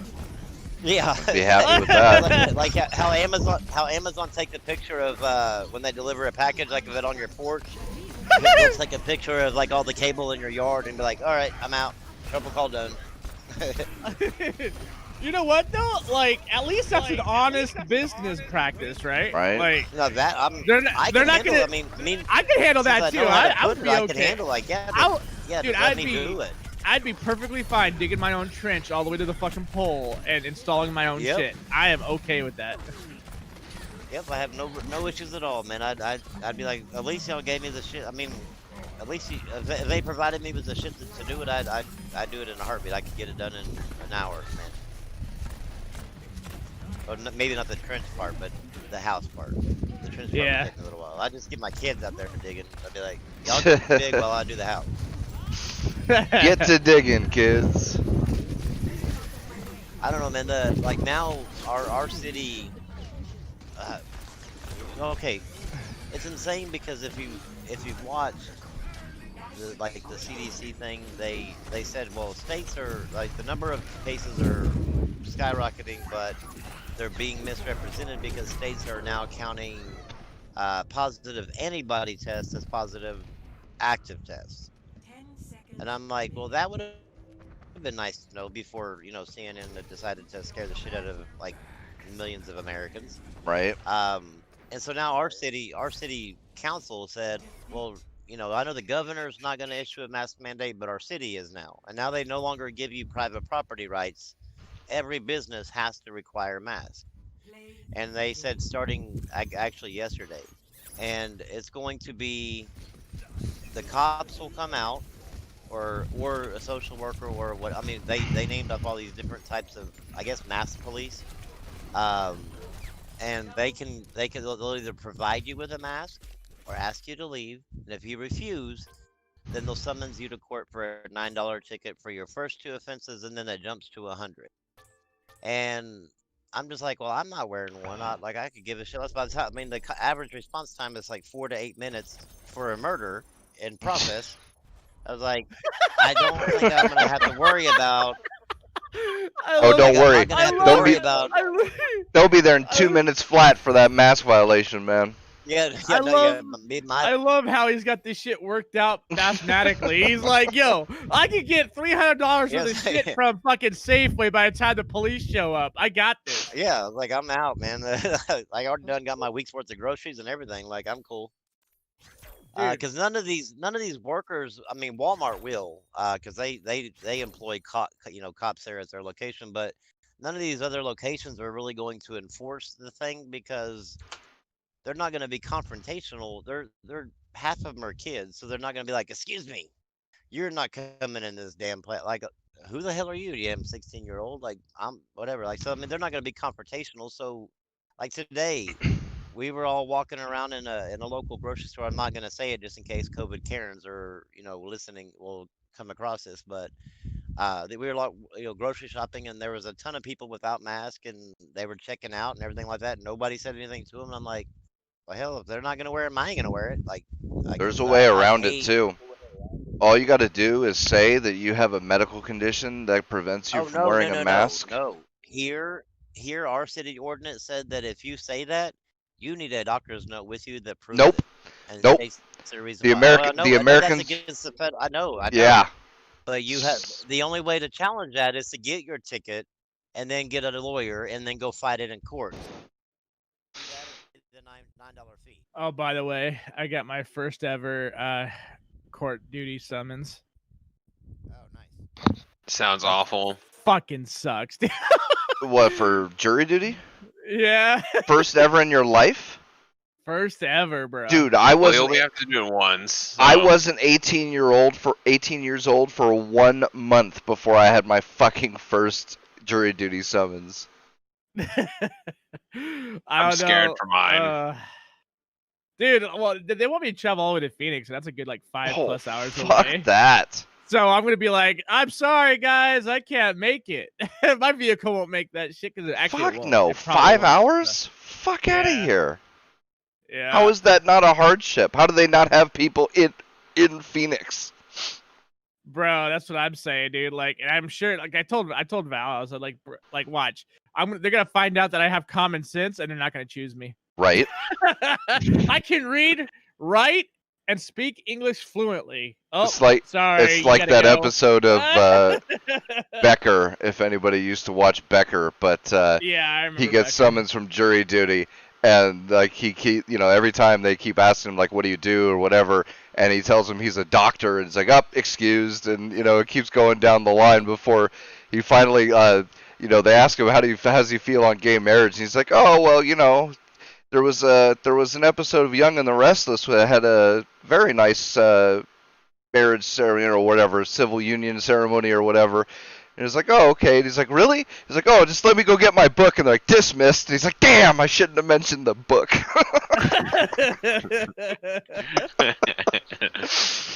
I honestly believe the way these court cases are handled, it's like that. Oh yeah, dude. They want the really dumbest do. people they can because they're easier to convince. They're like, hey guys, there's a gun, and he was the only one on the scene. Case closed. Let's go home. Like, what the fuck, dude? Yeah, but how many people are just doing that shit and just saying, yeah, sure, just because they don't want to be there and they're just done? Well, this They wanna is go. the thing, man. A lot of people. If you're on trial, man, that means you are stuck with 12 people who are too dumb to get out of jury duty are deciding your fate.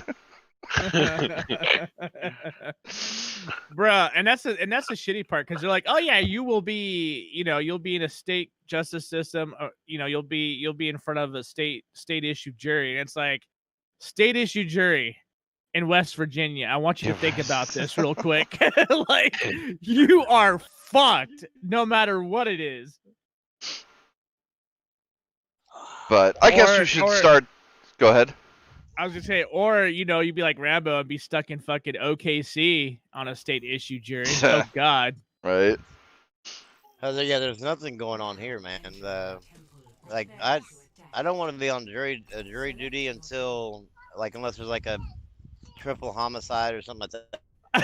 something interesting.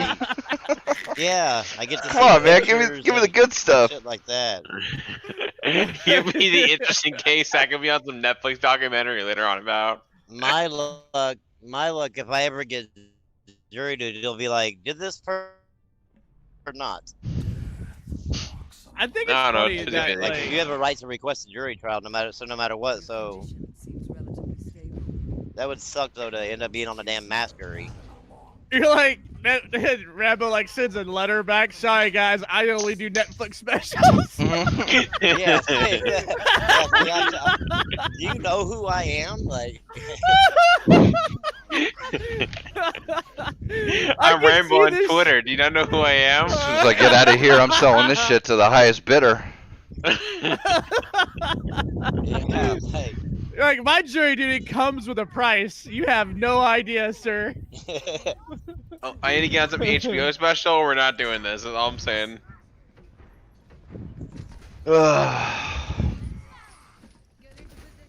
Well, I guess we should actually talk about what's in the title today. oh yeah. So, I haven't even looked. there is a well, there's three things, but first one is there is a mobile game that is being or was attempted to be put on the Google Play Store. And let me get out of combat here so I can. Oh shit! You guys do not like me. I can't remember the name. It's like Ace at Atten something. Let's see. Attentat 1942. ATTENTAT 1942. They were banned from the banned. They weren't on the Google Play Store. They were rejected from being on the Google Play Store because they referenced Nazis, and it's a World War II game. Yeah, it's kind of a thing, right? Like, unfortunately, Nazis were a thing in life. Well, yeah, that's the thing. It's Yeah, like, so how do you make a World War II game You can't with- forget about him. I mean, like, and not even what like the a fuck? specific thing where it was like a symbol, Like, like Germany bans this, or used to. I don't think they do anymore. But how Germany used to ban the symbol. Yeah. But no, like just because they had Nazis in there and the word Nazi was used, they were not allowed on the Google Play Store, and it's a historical game about World War II. So this is how crazy censorship has gotten, that you can't even make a historically accurate game anymore because that's not okay. Offensive.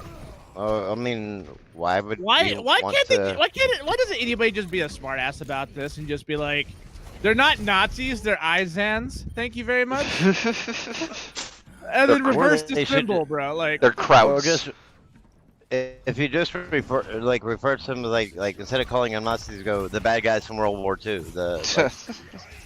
In your World War II game, like that would be kind of like a redundant thing, but still, it's just sad that you have to do all this stuff. Like the thought police is real. Yeah, no, there's no censorship going on, guys. You just can't reference Nazis in a game about Nazis.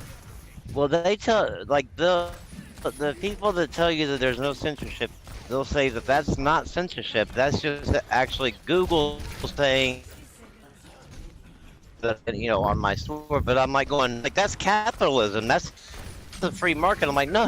That's not how the free market works. Because Google is not supposed to actually have that power to say what's on their game and what's on their platform and what's not, because they're a platform, not Yep, a publisher. Not a publisher. Yep. But like that, like you can't. Cancel culture isn't happening. That's just forces. I don't know. I don't know. These people aren't the brightest. when did I got a but- question? When the fuck did making anything historically accurate meaning is automatically a thing stating that you supported it? Like that is the dumbest logic on the goddamn planet, bro. Like, Well, if oh, you hey, look at it,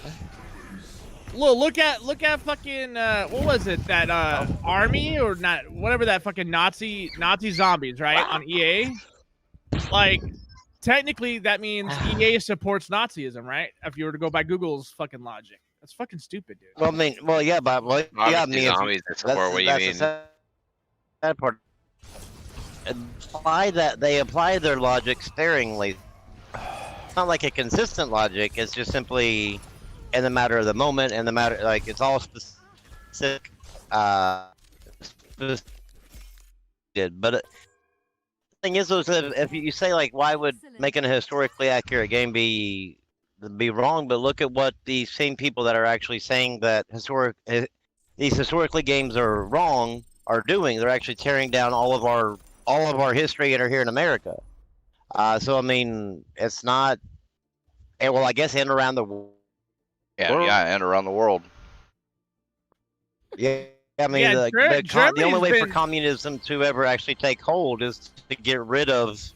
everything that the country, every symbol of every symbol of the history. So that's what I mean. The end goal is that they want communism, and they're going to do it by any means necessary. And they've actually infected all these damn movements, companies like and Google groups, and all companies, everything. Yes, it's Yeah. What was it like the and very everybody's beginning? scared to stand up to them because Sorry. Go ahead. You're you you're cut breaking up a little there, Rambo.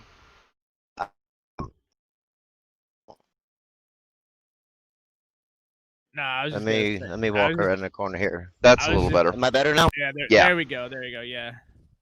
Okay, I was getting a little bit further away from the. But the I guess the problem is that I mean everybody says that all it takes is one company to stand up to it, but I mean you saw what happened to the guy that Goya Food. He didn't even say he actually voted for Trump or anything like that. He just said Trump is good, and it's like don't ever buy Goya again. Like that, like you're not allowed to deviate from the plan. And so any of these companies that deviate or don't bow Hey, or Brimstone. kowtow to this mob, Yeah. you end up Here, you got to see this. they end up canceling you. Yeah, that's crazy to me. So everybody's scared. I mean, if you had had a like a 6 or 7 figure income and you've had that for, I guess maybe you kind of built your life around, of course you build your life around your income.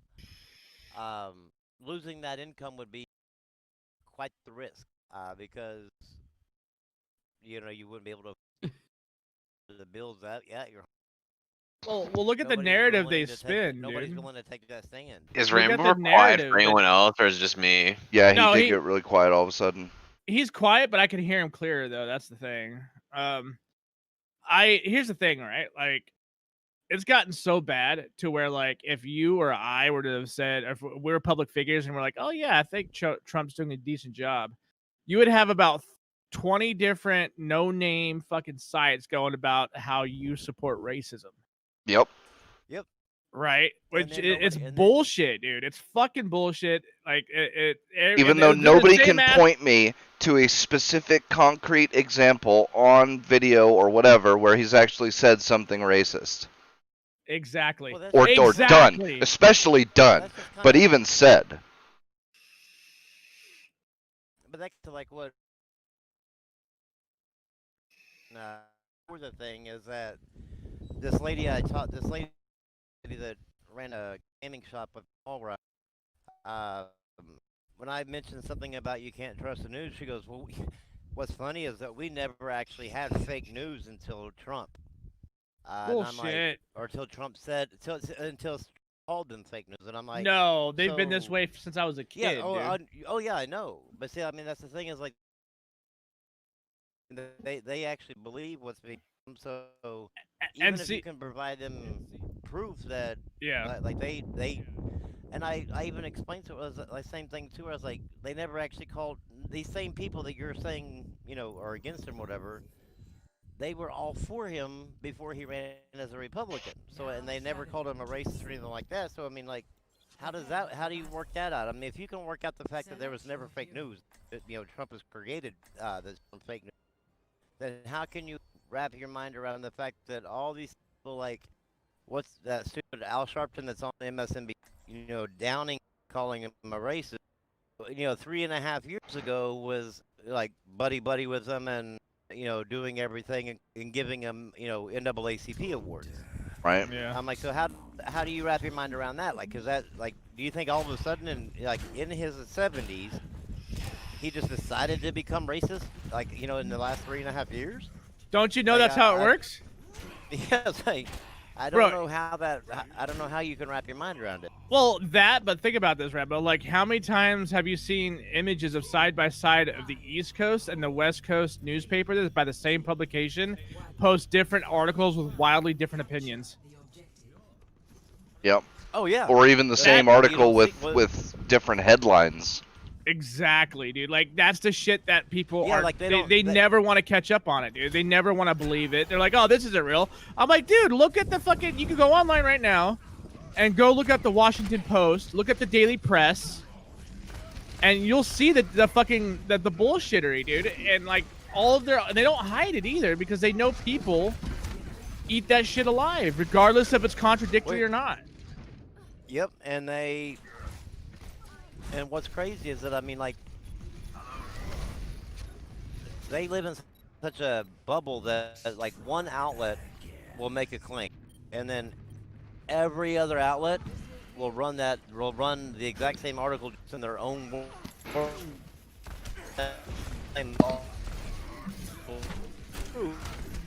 Yeah. thing, but like they're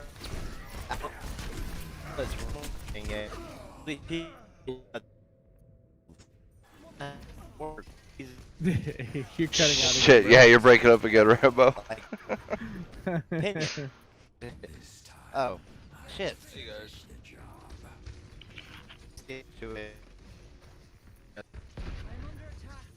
Digital. Is that better? Yeah. Yeah, that sounds a little better. Okay. Alright, digital. But You want to play Yeah, Valorant digital? No. they No. all end up basically. You want to play Warzone digital? Come on, No, don't be no, a bitch. No, I was wondering where's my roasting session from last night, bro. I was live, fuck you, bitch. Yo, I think we're digital like, was we're- streaming we're- on Trovo. I we- think it was. we're we're in the middle of a show right now. Oh, my bad. I'm just Oh, letting you know. I'm still wondering though. Have we talked? You haven't talked. I mean, you might have been. I was breaking up or whatever. Did you talk about the gamer girl thing? No, not yet. That is the most strange thing Right? to me. So, yeah, moving on from that. So, a developer comes up with this game called Gamer Girl. Wells Interactive. Yeah, Wells Interactive. They come up with this game called Gamer Girl, and the whole game, what it's basically about is, you are the manager of the. It's not the social media. It's the. You're an admin. Yeah, you're an admin for the channel of a gamer girl, of a streamer, and you have to deal with all the toxic bullshit that she has to put up with. So you have to ban those pesky toxic males who, sexualize her or say inappropriate things or whatever. And apparently you get involved in her life a little and some other stuff like that. And even though this should be the perfect feminist, project, game, whatever, to outline all the hardships, the hardships that booby streamers have to put up with.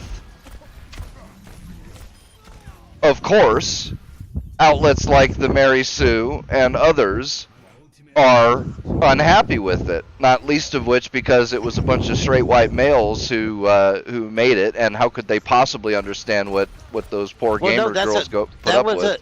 That's the crazy thing is it wasn't straight white males. The actual person who wrote the story is a female, and she wrote it completely freehand. Like she didn't actually sit down with anything like that. She wrote it completely by herself off the top of her head. She did not. And from the input of actually they interviewed several girl streamers, and it's actually a female that wrote it, and just males that it basically Produced made the it. game. Yeah, Produced it. Wrote the code and all that. Yeah. But the big thing, what ends up happening, like from what I gather from like the Mary Sue's article, is that I think it was the Mary Sue's article, is that as you're the admin of this chat, you're banning people or whatever like that. But you see this really persistent person that keeps on creating new accounts, and just harassing her, and then eventually getting to the point to where she meets up with them, like they meet up together, like this crazy stalker guy and the gamer girl in real life, because she's an in real life chat person type of thing, or channel, and so. what ends up happening, like instead of him, you can either go one or two ways, where he kills her, and you know you as an admin could have done something about it, or you have the choice where the girl can actually empathize and understand, you know, what's going on, and actually gives the guy not a pass, but actually starts befriending the befriend the guy and actually get him to lower his toxicity or whatever like that, to get him to understand, kind of like a dialogue, an open dialogue between the two. They'll actually work things out to where it ends peacefully. And people are saying that's just not real life. You know, these girls have an everyday, like every single person that comes in their streaming that does this is a threat to their life. And I'm like, my God, are you Right. Well, okay, but here's the thing, right? There is one streamer right now. Like, I actually looked into this. Like, this guy actually went to her house and has literally threatened her. Like, he actually went to her house. She's called the cops. The cops told her, well, the only time anything can be done about it is if you die. That's what the cops actually told her, which is fucked up, right? Like, if it was you or me, and we had a restraining order and we violated that restraining order in the U.S., bro, that's a pretty hefty shit. You know what I mean? Yeah. Well, I mean, if they catch you violating it, yeah. Well, that's the thing, is like they're not even willing. Like, the cops where she lives aren't even willing to investigate it. So like, the only reason she's mad about this is because the way that things are being handled in the game, I guess, like, isn't being truthful. The thing is, though, is that, well, it's not that it's not being truthful, but it's being, I guess, truthful to the majority of the audience. But I mean, because obviously there's going to be all those one-offs where things can happen, and instead of her being mad at the developer, maybe she should be mad at the elected officials in her area, because they're the ones who set the laws. And so if these cops aren't able to investigate something unless something actually happens, then that's the problem with the law in her area. And that she needs a petition to get that law fixed, and because especially with the changing of the times. I personally think the game should be allowed to exist. Like, I'm not saying I'm against it, but I do understand where people are with it. But I mean, well, yeah, but I mean, there's always going to be that offshoot of a person, but that's not the norm. That would not be the rule. That would be the exception to the rule. But for the most part, most of these people that troll, that threaten these girls, or even threaten streamers in general, are just randos in their damn mom's basement, or they're they're no threat to anybody. Yeah, they're no threats to even them. The only person they're a threat to is themselves. You know, like killing themselves while they tie their shoe. Like they're not going to actually go out and hurt these girls or hurt these like streamers. Because I mean, in the same sense, I forgot what male streamer it was. I think it was Tfue or even maybe it was somebody not as popular as him. But there was a guy that was actually streaming. He had a beef with another popular streamer. These two streamers, and I think there might have been two YouTubers. But he was actually live streaming, like picture-in-picture, a phone call, a FaceTime phone call with another guy that actually, one of his viewers, that showed up to the house of the viewer of the guy that he had a beef with, and the cops were called, and the guy ended up having a gun in the car and everything, and the guy was like, well, I just wanted to talk to him, and stuff like that. So I mean, it happens on both sides. So I mean, it's just like, is this really where you want to, you know, draw that line? It's like, it almost goes back to the same thing as, like, nobody takes trans people seriously and stuff like that, and they actually start making these trans movies, and they're like, you can't do that because you're not trans. And I'm like, so then the project gets scrapped, and so therefore the story never gets told. But wouldn't it be better to actually get the story told than not at all? I think what's gonna happen is it's gonna have the Streisand effect. Oh yeah, and more and more now more and more people are gonna go out and buy this game. Bro, you've got massive streamers like Tyler One supporting this shit, and they're like, yo, like, I want to play this now. Yep. I'm like, well, fuck. And I didn't know Tyler One played games like that. So I thought he was just strictly fucking League of Legends.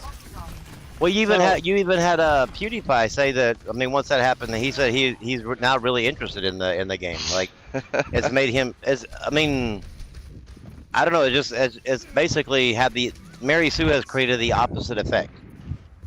Oh, and I know why they're really mad too. And the irony is, it's probably not even true. The reason I got why an they're idea. Let's make a game called Beef the Game. You know, where you can have beef with other people. You know, training. the reason So why what they're is really the mad is because this game potentially, if the story was properly told, It'll break the would narrative. well, it would present the other side of this situation and make you sympathize with the guy who is a total loser, down on his luck. All he wants is some, basic female companionship, and here's this fucking streamer who basically, I don't want to say trick because it's not quite a trick, but it's Basically, he wanted to get in her pants. That's what it looks like. No, I don't. I mean, it doesn't sound like that from the trailers. It sounds more like that he's looking. It's almost like the Simps that buy yes. what's her name's Alinity shit, and then Yeah, or maybe thinking, Pokimane. okay, well, yeah, or Pokimane, yeah, and thinks that okay, well, that's going to get her to acknowledge me on stream, and then it doesn't, and then they keep on, and then that will escalate, and all they're really wanting is just Digital, that they should make a simulator called Bang Simulator where you get to see streamer chicks. You know. all they're wanting to do is just the main thing they're wanting to do is they're usually not. I would say they're incels usually. Yep. Because they're not Incels, they're not like voluntarily celibate, but they're just looking for somebody to actually to give them attention. Yeah, they're looking for a human connection, and that's what these chicks dangle in front of these guys, and they know they're doing it, and it's no different. And I don't blame them because just dangle some bathwater in it's the face. it's to me it's really no different than people knowing that you want something like a product and then marketing it towards you. I mean, Sure. Or Or in the extreme case, because, like a girl friend zoning a guy.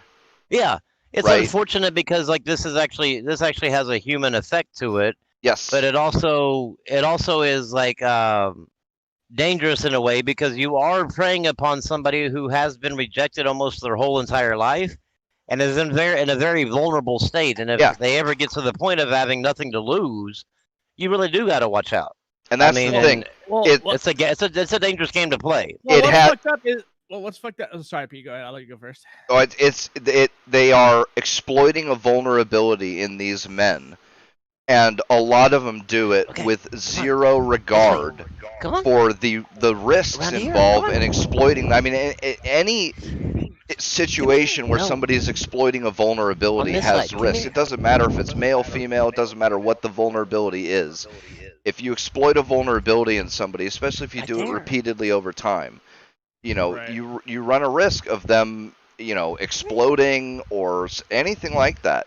Yeah. And that's the whole thing with this is it could present the other side of that and have people sympathize with the kind of emotional damage that sort of thing can do, especially because like I'm not saying every female streamer does this, probably not even most, but a lot of them.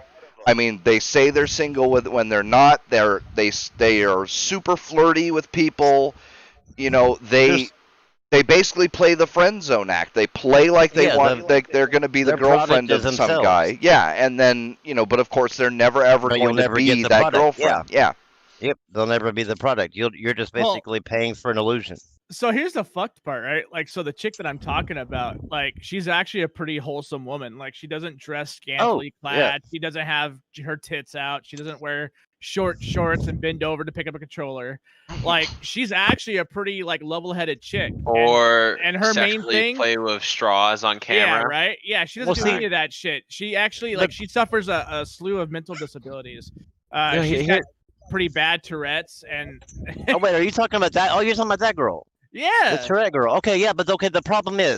Okay, and I'm definitely not blaming her. So I mean, just make sure that everybody knows. No, she's just automatically being categorized as the rest of them, and I see. Well, yeah, because the problem is that these people are probably jumping from like Pokimane stream to this Alinides, and then they come across her, and she's not ugly. She's not. And so whenever they see her, and she's a nice person from what I mean, I've never watched her on stream, but I mean, from what the clips that people share, on Twitter or whatever, she seems like a pretty nice and like you said, down to earth person. And so they're getting the sexy part, portion from like Pokimane and all them, but then they're coming to her, and then they're getting the friendly thing, but they're still probably, I mean, you're still these are the same people that are still fucked in the head from all these other girls. And so, I mean, she's unfortunately going to get She's being gonna get some of that. categorized automatically, Yeah. and it's not even her fault. Yeah. Yeah, it's not. Yeah, I mean, and unfortunately, I mean, hopefully they, she gets the protection. But I mean, you got it's those sad. incels, dude, that look at all women as the same thing, regardless if they're nice or not. Oh yeah. And Oh yeah. that's Well, yeah. really I mean, fucked. incels are like that. I mean, they're usually incels for the simple fact that for their whole life they've been too ugly or too socially awkward or whatever to ever have that human connection. So, like whenever they get at least a little bit of thing, it gives them hope, and then they get shut down, and they go. It's deep. It's like a reverse, like a constant cycle of depression, and eventually it leads to either suicide or like the homicide type thing, to where they either start having the homicidal tendencies. It's a very dangerous group of people to be toying with. Yes. It'd be like going to it'd be like Yeah, but the These intel issues people are are- much more complicated than that. these people are basically going to the mental hospital and toying with all the people, Yeah. and then wondering why they're getting It's like- why are these people acting crazy? Like It's like are you intentionally serious? provoking a Karen. Yeah. Like and then acting surprised that the Karen reacted the way that she did. Yep. The only problem is that Karen usually will only yell at you from a distance, when Right. these people have nothing to. They view their lives as meaningless, so they have nothing to lose. And so, unfortunately, I mean, that girl ends up being the byproduct of all these other e-girls and e-thoughts out there. Yep. Right. Yep. And I mean, I feel bad for her, because she's probably really scared and everything else like that. I mean, because And it's a true threat. you know what's fucked up is she gave the dude a time of day. Like she actually tried to show compassion towards him, and what the guy do? He's like, okay, well now I want to kill you. It's like, what, Well- dude? Like, how do you go from wanting attention to be like, yo, I'm gonna fucking kill you when I see you? Like, what, dude? Like, I don't understand that shit, bro. The Like, incels mind's hard to understand, because I've never been that awkward person to where I was basically an outcast to every Yeah. female. But exactly right. Well, this is actually part of the problem, right? Like, it especially gets me out when I watch Joe Rogan, and Joe Rogan will talk like he was this loser in high school, right? And he'll say he'll play like he understands what it was like for an incel in high school, because he didn't have many girlfriends or something like this. And Yeah. that's well, I, there's a big difference between being like the loser in Joe Rogan's world, and being an incel. well, and that's the thing, right? I mean, Because I wasn't popular in high school, but I mean, you could definitely tell me apart from what would be classed as like the incels now. oh yeah, well, and that's where they grew up. I mean, it's very easily distinguishable. And that's the thing. Like, I never thought of myself as a particularly popular guy, too. I had a handful of girlfriends by the end of high school. What I didn't realize was, when you look at the statistics, the amount of men who go through their entire life all the way up till the end of high school without having one girlfriend is That's a pretty high number, yeah. it's like 85%. Which means if you've had even one girlfriend, you are in the top 15% of men. For your yeah. I mean, that's Well, what you can brag about. But I mean, And and that's the thing. A guy like me, who's had a handful of girlfriends, will look at those super popular guys who had a handful of girlfriends every month, and we'll be like, "Well, I wasn't that popular guy. I mean, I had a girlfriend in, my first 2, years of high school, and then I had another one, for senior year." It's like I was barely, I barely had anybody. It's like we don't even get that. We're not even on the same level as No. those other guys who, Oh, no. not one And if all you- the way up till college.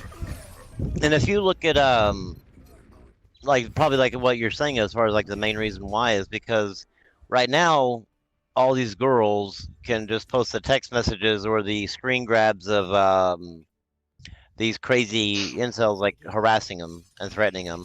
They can post that and go, I was just streaming, like this is what they did. Whereas like they don't give the context of how they like, well, I was in shorts all the way up to my ass and I was bending over several times. Every time somebody gave me $5, I would bend over and pick up a quarter. Yep. And say flirty Yeah. things. And they say, well, don't objectify these women, but I'm like, they're objectifying themselves. They're basically virtual strippers. And that's the worst part about all this. It's the same bullshit, and it's the They don't want to total, take they don't want to accept their role in the thing. It's not, and I'm not saying that those people deserve the no, death threats. no, or but to deserve the harassment, but to act like that their hands are completely clean exactly, yeah. is ignorant. It's like they're- they are, and I'm you're not, now, exploiting that's your sexuality, so don't Right. don't right. don't And I try and definitely- pretend like you're there was innocent. nothing sexual about this. Oh, I was just streaming. It's like, no, you knew exactly what you were doing. Now the girl with Tourette's, I think I forgot what her name is, like Amy or something like that, like Something. Yeah, I can't. remember her perfectly Amy or something like that, something like that. Yeah. Yeah.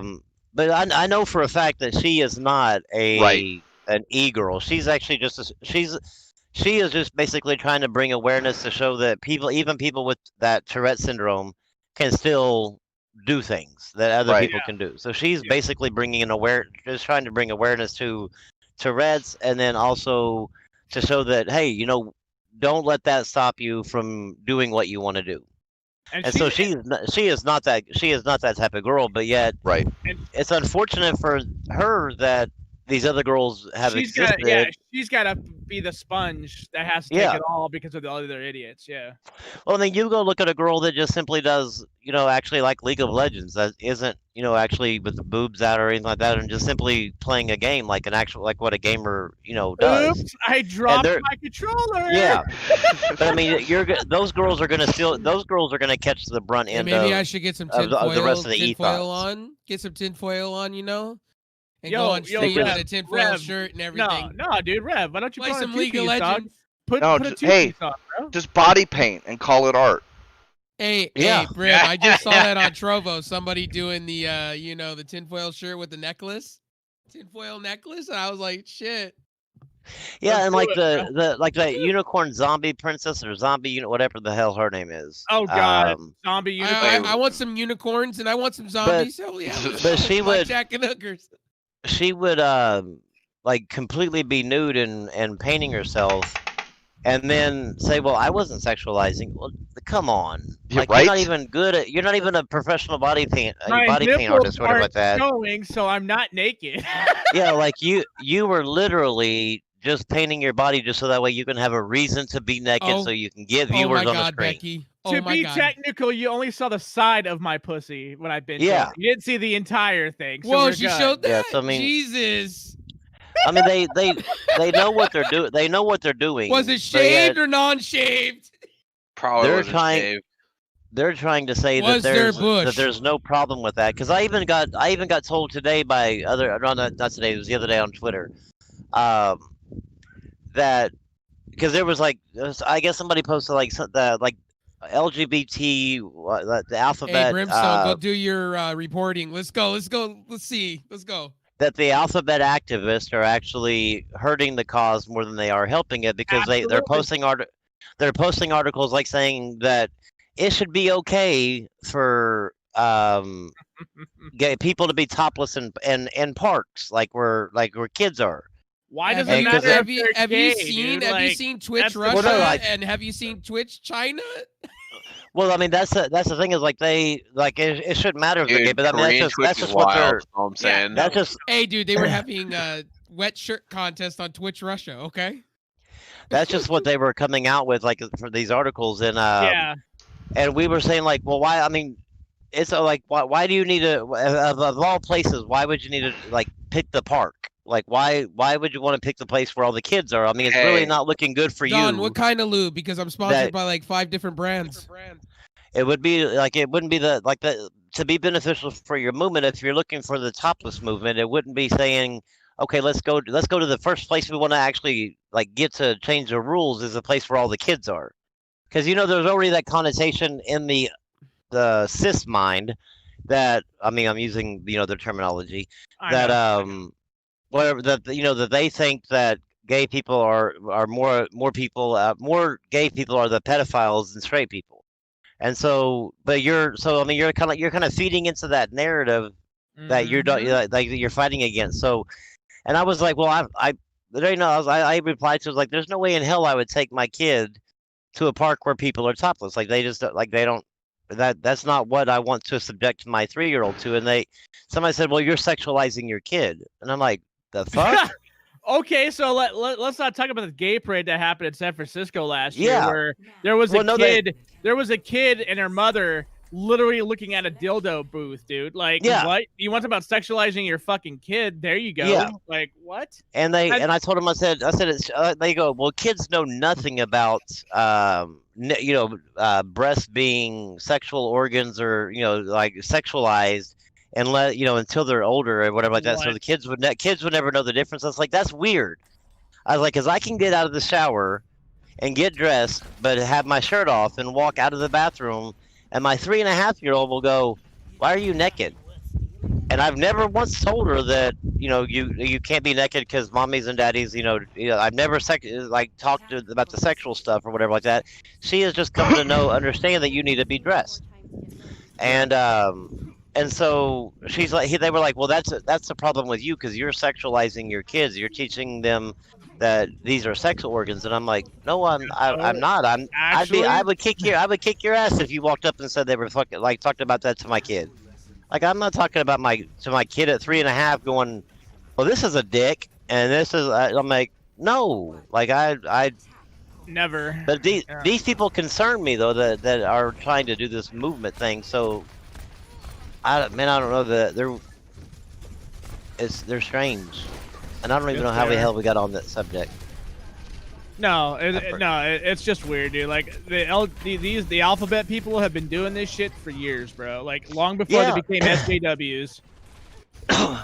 And they say they want equal rights, but they want special permissions and special this and special that. Well, yeah, nobody like- else gets to walk around in the middle of a city in BDSM gear and fight.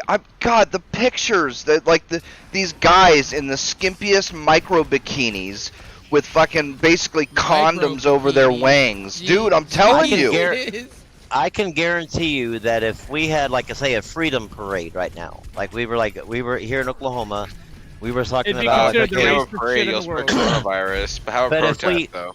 well, okay, but let's say the coronavirus protest, the lockdown protest, and all of a sudden everybody showed up, and because they were typically straight white males, everybody showed up in that same gear that the gay pride parade puts on. I guarantee you there'd be a lot of arrests for Oh, yeah. indecency. Yep, absolutely. So and rightfully so. I mean, I don't want to see your dick in a condom, running around in a protest, no matter what the hell the protest is for, or Just no make matter sure what to the have parade some is for. KY his and hers with that. I just don't understand they have a double standard because, like you said, like the BLM people, the gay, the activists of these people, not all, obviously. These really full-on activists of these sectors don't want equal rights. They don't believe in equality. They believe in equity, and meaning that, well, since I've been pushed down for so long, it's time to push you down below me, and me to be above you. Yep. And so therefore they want their special privileges. If you notice that in the news, if you start reading it, you don't read equality anymore. No. You read equity. Equity. Yep. And there's a big difference. Equality means there's a good meme for equality versus equity. And equality is where there's a tall person, a medium height person, and a short person, and they're all standing at a fence. And like the thing is, like the short person is on a like 2 boxes. The medium-sized person's on 1 box, and the tall person is just standing there. But they're all able to watch the game, and they're all at the same height. The equity thing is that all of a sudden the short person is like way up, and the rest of them are way down. Like it has a very so that puts a graphic towards like what they're actually saying in all these news stations and stuff every time they say equity. So every time I hear that word, I'm just like, dear God, like you're after superiority at that point. Yep. Yep. Oh. Because what right does anybody have in this world? I mean, in the United States, that another group or whatever doesn't have. Right. Well, Like, we got I plenty don't know. now. Well, yeah, now I mean now that the yeah, but I mean as But far how as it's like supposed to be, yeah. from the civil rights, so from the moment that gay marriage was legalized, there was no other roadblock for anybody. Like as far as like laws go, I mean it was basically equality at that point, and they still continue to push. And I'm just like, how are you pushing for more? How can you push for more equality when you already have it? There's no such thing as more equality. Well, don't you know, Rambo? Some animals are more equal than others. This is why. Apparently. This is why I ask any LGBTQ member or ABC person that's extreme. I asked them. I'm like, let me know what job you can do that you can't do that I can. I'm waiting. Yeah. I'm still waiting for that fucking answer, dude. Well, you'll never get it because I mean there's nothing. Like when you go to a job interview, do you put are you straight or gay? No. Do you tell them that you suck dick? No.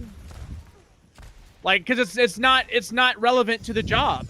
Yeah, so and I why guess the fuck would you be like, well, I'm gay and I suck dick. You need to accept me. Like, well, I guess I mean yeah. If you went to your job interview and said that, I mean, chances are you're probably not going to get hired, but not because you're gay, but because you said that at a job interview to work at McDonald's. Like I don't know how the two work together.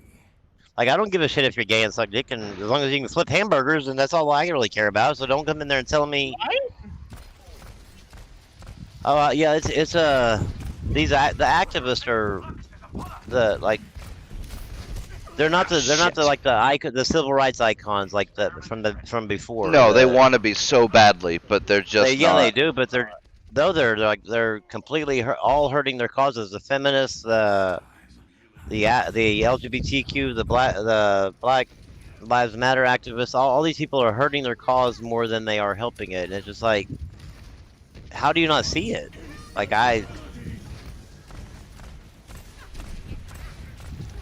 but did you see like what happened in New York with the BLM mural? No, I didn't. That they painted in front of Trump Tower. Some black woman went down there with black paint and just dumped all over it, and then like was painted over it. She got arrested, and then under their new law, you don't get held. So she was basically arrested, cited, and released. And she went straight from the police station right back to the damn Black Lives Matter thing, and then dumped more black paint on it, and was just rubbing around, going, "It's only Jesus matters," and refund the police instead of defund, like refund them, like give them their money back and stuff like that. And the cops had to arrest her again, as like she just keeps going down there over and over again to do it. And it's like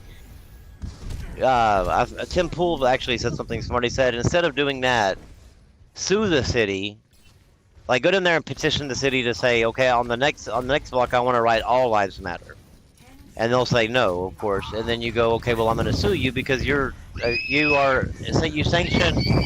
sanctioned a political message, and so therefore you have to sanction all political messages, because you can't sanction you can't favor one political ideology over the other. So it's like the situation where the guy he defaced a Black Lives Matter print on the road on the main highway or whatever where he lived, and they fucking put him in jail for defacing a memorial. And I looked and I'm like, wait, hold on, hold the phone. Hold the phone. What? You're not allowed to deface a Black Lives memorial, but it's okay for Black Lives Matter movements and Antifa fucking activists to literally rip down memorials and not have anything done about it. Like, what the fuck? Yeah, it's. But listen, we they're not are the real living in a heroes. weird. Obviously, these Twitter guys are the real heroes. What do you mean? We're living in a really weird time because the Portland mayor has sanctioned Antifa going around actually stopping motorists. He actually said that it was actually okay for them to stop motorists, like block the roadways and stop them from their travels. And I'm like, that's not even legal. Like that's against everything. And so, but I mean, these, like, you have all these people in the positions of power that are actually on the same side as these same people that are, painting these murals and defacing and breaking these statues. And man, it's difficult. And They burning said that, down cities. yeah, and burning down cities. They said that the feds went in to protect the federal buildings in Portland. Well, and so they said that, and the Portland mayor said that the feds being there is what caused them to be violent, not the fact that they not the previous, like, just ignore the previous 51 days straight that they've been doing it. It's all of a sudden now that they're there that they're being violent. It's like, man, come on, it's all over the news. We can see it. Right. It's the state sanctioned. Yeah, we watched what was it? The Chad, the Chad. Seattle. That lady in Seattle. Yeah, that lady in Seattle sanctioned basically the autonomous zone. Where To me, I think 6 that people died. I think it was 4, Like that. 4. something like that. My But bad. But I think, though, within their own community, bro. Tell me that's not fucked. if Yeah, I but- was them, I would actually sue. If I was the parents of those kids, I would sue that mayor in the city, because of her actions or lack of leadership is the reason why my child died, or my sibling or whatever. And so, Can you because- though? do what now? Like, can you actually sue for that? That you can't sue them. Like, you can't sue them like individually, but you can sue the city, and you can actually now prove that the city has sanctioned this behavior, because she came out and said, like, came out against Donald Trump and said, "Oh, that's just going to be the summer of love." Well, not And just so that. therefore- It's not just did she sanction it, but she also encouraged people to go visit it.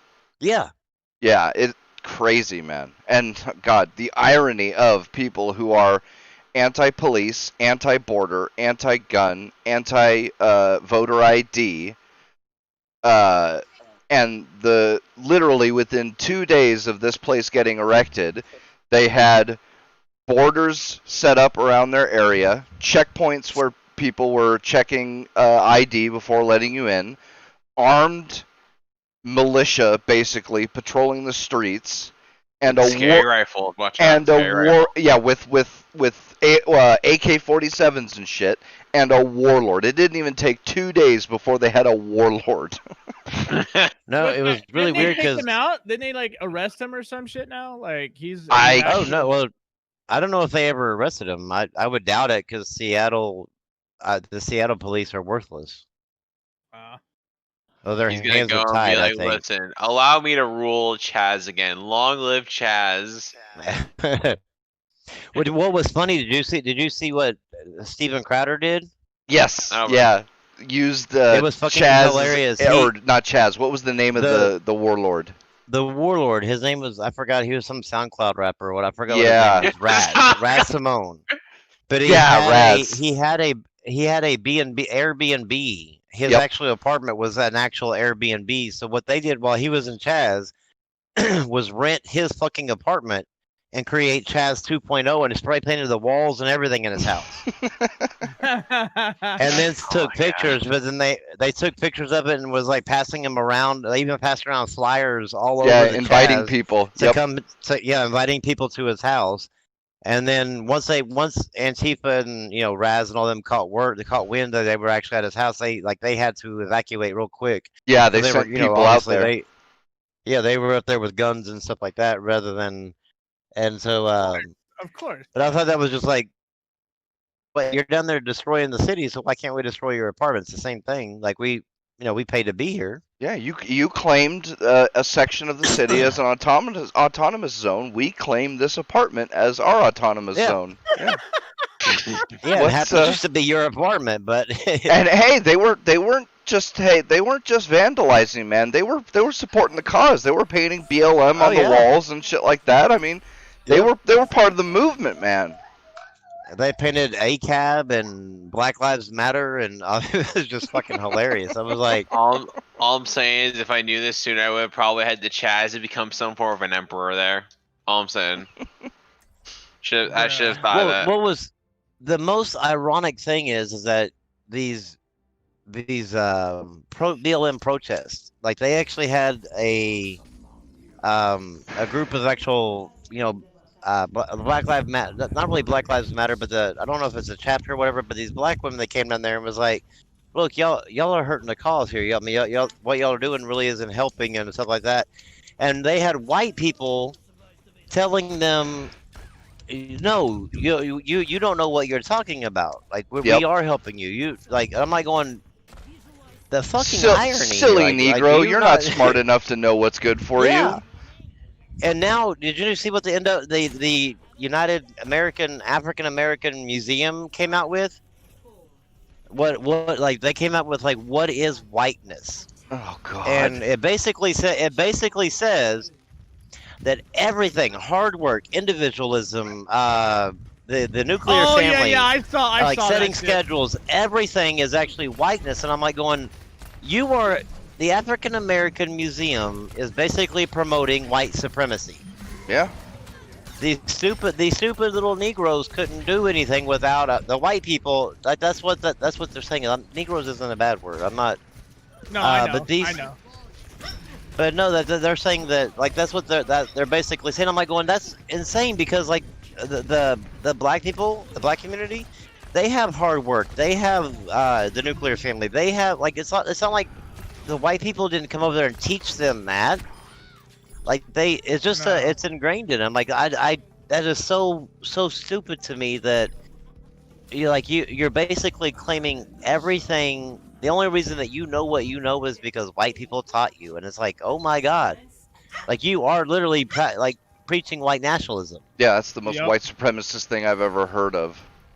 Yeah, it's insane, and I'm like, I'm so, and to come from the African American Museum is just like heartbreaking because that means that like they've infested the actual museum that actually will keep record of all the African American accomplishments and stuff like that, and now they've infected it with this white.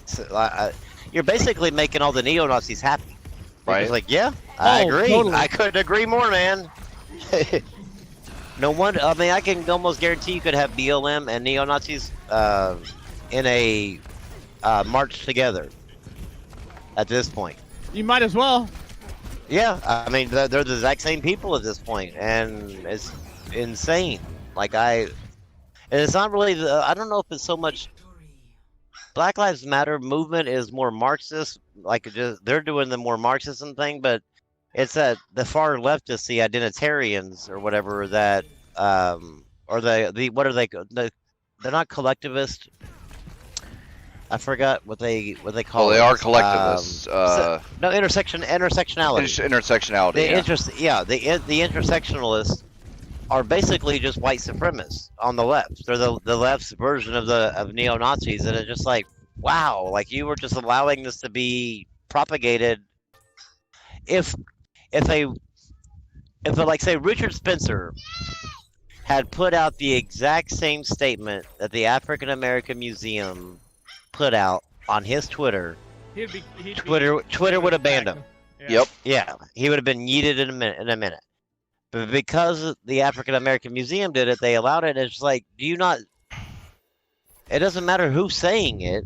like the words themselves are white supremacy. It's just like I condone it like with everything, and I just like it's. And then you end up they have the gall to call you the racist, and I'm like, how? I'm not the one promoting white supremacy. I don't believe that. You know, white people taught Asians how to be Asians, and black people had to be black people, and it's like I don't believe in this like superior race. Well, have you guys heard the new thing right now where like they're saying that a melting pot is a bad idea now? They're saying having all these different cultures is stupid. Like that's a new Yeah, the that's multicultural, the the new thing that's coming up multiculturalism, yeah, is a. But if you look at it though, and I'm not saying that I want this, so please everybody like understand that. But if you look at the countries that have more of a homogenous demographic, they have less crime, they have more compliance, they have a better um, success rate. Like Japan is 98.5% homogenous, and they don't have near the problems that the violent crime problems that like say America has. And you know, other countries do as well, like the Scandinavians and stuff like Yep. that. So I mean, they do have a point that a homogenous society is a more peaceful society because if you think about it, I mean, obviously there's going to be different spectrums of your race, like what people want, but for the most part, they can work together a lot easier than like saying say this like Black Lives Matter chapter kind of go against all the white people, and then say like if the Spanish culture wants to go against the blacks and the whites, and they're like all these different things fighting together cause a lot more Well, and this infighting thing. than a homogenous society. But Well, I'd and this rather thing. have the melting pot. It really doesn't even have anything to do with race because the way America Oh avoided no, I this think it's before, more the homogenous thing. and that's the thing. The way America avoided this before was, it's like we don't care about your race, creed, color, nationality. It doesn't matter. When you come here, you're American, Yeah, exactly. Yeah, and that's what. And you can bring your culture. Do whatever. Set up a Chinese but at the grocer end of the or right. But at the whatever. end of the day, you're still an American. Yeah, but first you're an American, and that's how we avoided it for so long. But then But fucking groups the started to sc- fracture. well, the schools started the liberal, the far left liberal. I don't even want to call them liberals because I don't consider It's not the liberal. Yeah. intersectionalist. It's yeah. not. It's an illiberal idea. But the intersectionalists started to get into the schooling, being teachers and higher education, and they taught probably 2 generations this crap about being a collectivist, and now they basically ruined the ideal of like none of these younger people see themselves as an American. They see themselves as a white American or a black American. So their identity is more not so much of the like an American. Their identity is more solely based on their immutable characteristics. And they were like, "Well, America has no culture." Well, yeah, we do. Let's call Yeah, the we Constitution. really do. Like Yeah. we are one of the only countries that has the Constitution like what we have. We have like one of And the most mixed cultures on the planet. Well, yeah, when it not comes just to, that. I Yeah. mean, like, even our beyond the past. Constitution, we've got But- we've got things like the 4th of Well, yeah, July and all sorts of stuff. yeah, but I mean, that's what I'm saying. Pete, we that's have a white our, holiday, sir. Yeah, I know, right? Yeah, that's to celebrate white supremacy. Yeah, like God. it's like again, yeah. When I saw that, I read that, I was like, oh my God, you got to be kidding me, because that is not what the. But they're mad at the country that ended slavery first. That actually ended slavery, the practice of slavery. Because if it wasn't for America ending the practice of slavery, a lot of these other countries would never have done it. Major countries, obviously. There's still some that still do it, but it's just it astounds me that their belief system. Attack commences in 30 seconds. You're not wrong. And now, well, now they've said that white fragility and like some sort of like whenever I guess one of my daughters does K-12 where they send you all the the schoolwork and stuff, but it's all online school. Yeah. and they sent out an email saying that they're going to do race inclusivity training in their schooling, and it's going to be like founded in Black Lives Matter and stuff like that. And I'm like I replied back and said, my daughter will not be learning anything about that. We're like, well, you don't really. I mean, it's going to be part of the curriculum. I was like, well, if it is, she'll just skip those damn classes or those damn grades or whatever, like whatever it is for that. Cause homeschooling is a thing, and these people forget it. Right. yeah, and Oh, they're trying to ban it. yeah, they're trying to ban it. They're trying to say because they're actually they weren't even hiding the reason why. Because somebody wrote an article saying that while all these kids being out of school is actually a dangerous thing because there's a good chance that they're being taught conservative values at home, conservative Christian values at home, and I'm like, wow, like you're not even hiding what you're trying to teach in school. Yep. So you're thinking so they're thinking communism is the next step. Yeah, it's okay to teach communism, but conservatism, man, oh my God. No. Think of the children. Yeah, it blows my mind, man. And that's the sad part is like it's the communists and stuff that has infected the schooling system has before. I mean, the communist sect was basically like the white nationalist sect, like out of sight, out of mind. But now, I guess they slowly have started figuring out a way to infiltrate Everything into very important parts of it. And so, like even Barry Weiss, a damn anti-Trumper and a huge leftist. We can do that. She was actually basically ousted from the New York Times because she said that even the culture at New York Times We can do that. was illiberal. Like I'm like going, if a person that is as far left as Barry Weiss is saying that the New York Times is it being illiberal, then there's a problem. right? And so I mean, like they've infected all these institutions, and so they've done they're doing their revolution correctly. I just don't think I think they've out. I think they may have not thought of how many people they'd be up against, because right now everybody's staying quiet. But you're going to get to a certain point that the regular American and all these people that are just kind of sitting idly by aren't going to take it anymore, and then that's whenever there's going to be a problem in the streets. Yep. And that's what I don't want. I would love to see these lawmakers in these cities take control before that happens, because I don't want to see like these people shooting each other up and killing each other. I don't want to be in. I don't want my kids growing up in that type of world. No. But unfortunately, yeah, we're the ones that are the crazy ones because we happen to believe in individual freedoms, like we're individualists. Well, yeah, because like right now, what they're teaching in schools is freedom of speech is a bad thing, right? Right. They're saying that freedom of speech is a bad thing. It's dangerous. They're saying that free-thinking individuals shouldn't be allowed to be free-thinking because that comes with consequence. Now, I've always told people, like, there are definite consequences with the things you say. You should own it. You know what I mean? Well, yeah. If you say stupid shit online, you should own it. But like, don't sit there and try telling other people that they're not allowed to say stupid shit. Yeah, I agree.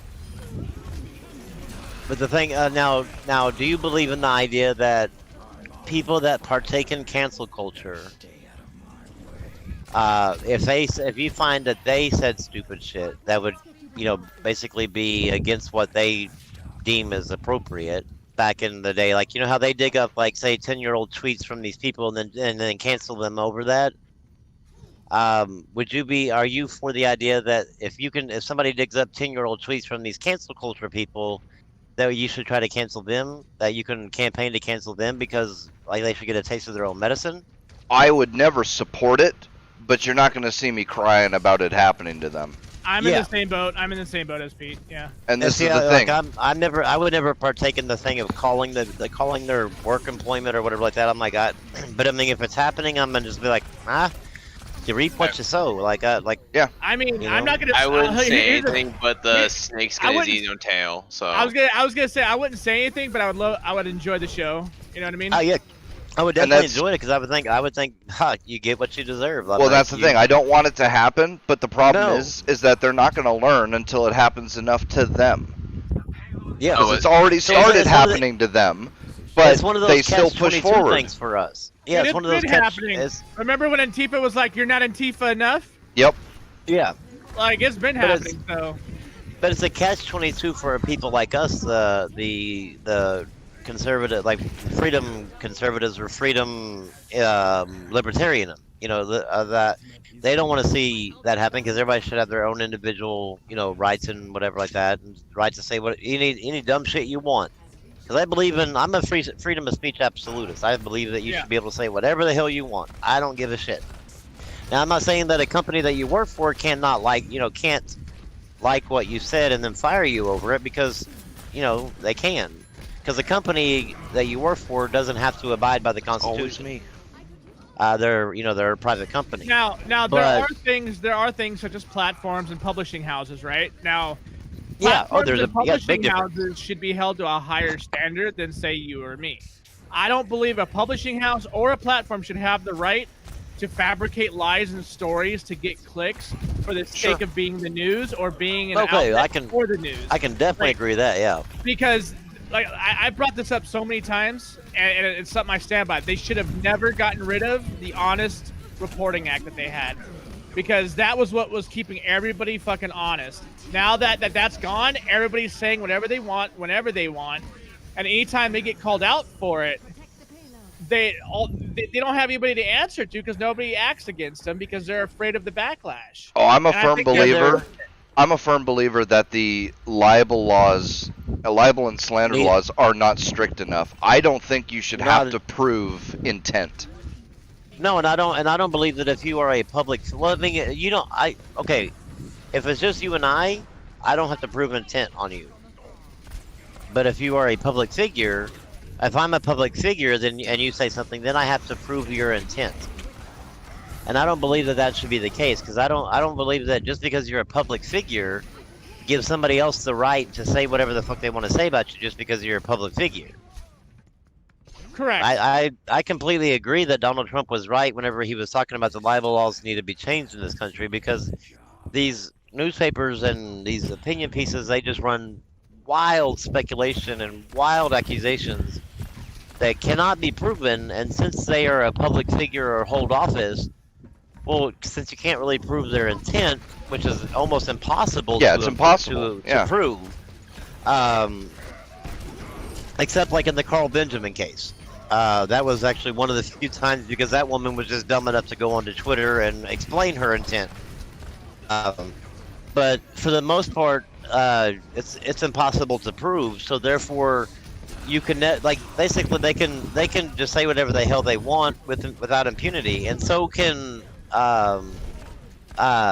senators and people who hold public office. And I don't think that should be. I think that should be rescinded as well, because like Elizabeth Warren, like basically calling those MAGA hat wearing kids in that Catholic school those Catholic school kids like Nazis and white nationalists. Yep. She was actually let off the hook because, well, she was saying that in her in a way I guess in a form of her normal job function. So therefore, she's immune to any sort of libel laws. And I'm like, what? How, or not libel, but slander laws. And I'm Slander, like, yeah. that doesn't, Slander, yeah. that makes no sense at all. So I think that the First Amendment in that right, like I think that case Sullivan versus New York Times, I think it went a little bit too far. Yeah. I think it overreached because basically the New York Times printed a slander piece or libel piece against that town or whatever, or that company, and he had no recourse because the Supreme Court ruled that, well, they can, if they really thought that, then they can print it. And I'm like, that's not. I don't agree with that. I think that they should be held liable for the damages they caused from their stories because they don't fact check anymore. No. Yep. They don't even. All it takes right now is for you, as a normal citizen, you Brim, you can just call CNN, tell them that Donald Trump was just in Arizona and said this, and they'll run the damn story. And like before, there had to be 3 credible sources, and you would have to actually like fact check, check each one of the sources, and there had to be some sort of overlap to be able to prove that, or at least there was some sort of semblance of proof if 3 people had somewhat similar, the exact same message before it was ever fit to print. Now all it takes is a fucking tweet, and they're like, "Oh, well, that right there proves it." Yep. But I think Mary Trump is actually going to be sued for slander, because you know that she wrote that tell-all book about Trump. She's the niece of Donald Trump. Right. Well, she wrote a tell-all book. Mind you, when you just write a tell-all book, you would tell it all, right? That's what the whole purpose of a tell-all book is. Yeah. Well, she was on Rachel Maddow's show, or CNN, and while they were talking, of course, the natural thing when you do these things, you do a book tour. And so you're on all these different cable news programs, and while on CNN, I think it was, she had stated that her family had a racist past, like to where they would just make racist remarks and anti-Semitic remarks, and that so whenever she had that, she went on a Rachel Maddow show, and Rachel Maddow she didn't really press her, she just asked her a follow-up question, and said, "Now, what specifically are you talking about?" And she said, "Well, just my family, like the older it was specifically her immediate family." She was like, "Just the older generation, they would say stuff. It was like commonplace to them." And then she said, "Well, let me ask you, can you specifically remember your Uncle Donald, using the N word and anti-Semitic remarks?" She goes, "Oh yeah, he did all the time." And so, but that wasn't in her book. But I'm like, if that that would be like, I think that would be like a headline in the book, like that would be like one of the Chapter things. title. Yeah, but she knew for a fact that if she put that in her book, that she could be held for libel. I always get libel and slander. Yeah, libel is written. Yeah. Yeah, but but at the same time, now that she's won't be but now that she spoke it like out loud without any sort of factual basis, and like you can see what her intent is, because she did a tell-all book, that he can actually possibly sue her for slander now, which would be nice to actually see somebody being held accountable for all this shit that people are just going around saying. And I'm not just talking about Trump, I'm just talking about just in general. It's just getting outrageous to this point to where people's careers can be ruined by a simple person saying one thing. Look at Angry Joe about fucking got canceled. I don't even like Angry Joe. I don't agree. I disagree completely 100% with his politics. I hate his fucking politics. I hate Yes. his personality. I don't like Me him too. as a person. But you know what? Me too. I would never take away his freedom of speech. Ever. No, but some woman came out and said, tweeted this Twitlonger thing, talking about how he said, yeah. Yes, and then he came with receipts, and all of a sudden she deleted her thing. But hopefully he's gonna go after slander for her. I know I would, or libel. I don't know how would Twitter be considered libel or slander? I think so. It's print, so it'd be libel. But see, that's a weird thing about the texting portion, is because like you're actually speaking it but texting it. You know what I mean? Yeah. So it's just it's one of those weird things. I don't really know what law that would follow, but hopefully he goes after her, because some of these girls that come out with these stupid wild accusations from like 10 years ago or whatever like that have no proof need to be held accountable. Like this shit apparently has to eventually stop. I just saw, I didn't pull up the article, but I just saw one where one of the wrestlers that had been accused of rape or something else apparently had proof of the women in question practically begging for it. Is he going to go after him? I don't know if he's gonna go after him or if he just, put it Just out gonna let there it die? just to clear his name. Uh, But I would go after him, man. Somebody's got to hold these people's feet to the fire and let them know that, hey, look, you don't get to just say this shit about me and ruin my career or ruin my life, without some sort of recourse. Like especially whenever this shit's false. I can understand if Angry Joe did actually do that to her. I mean, yeah, I mean, nobody wants these creeps running around, you Absolutely. know. Yep. But to do it without any sort of fact-based thing, like I cannot agree with that. And I this is cannot. only, dude, that's only one thing that's actually hurting people that are actually suffering from real issues. Oh yeah, because there's so many people out there that have actually been raped, have actually been sexually harassed, and all this stuff like that that need to have their stories heard. That people like her ruin it for these other women or these men that have had it happen.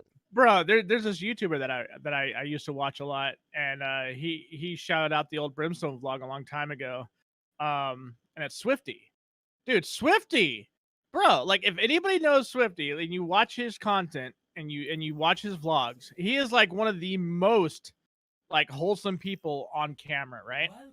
And he's even admitted to being somewhat of a sexual deviant, right? He's admitted this, and this chick, one of his people that he like was one of his like she was fangirling over him, right?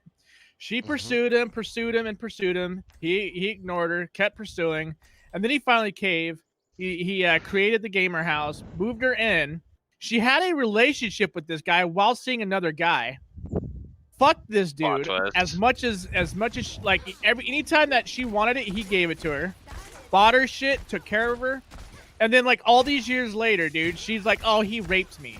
And then, like, I'm like, okay, so how did he rape you? Let's see what's going on.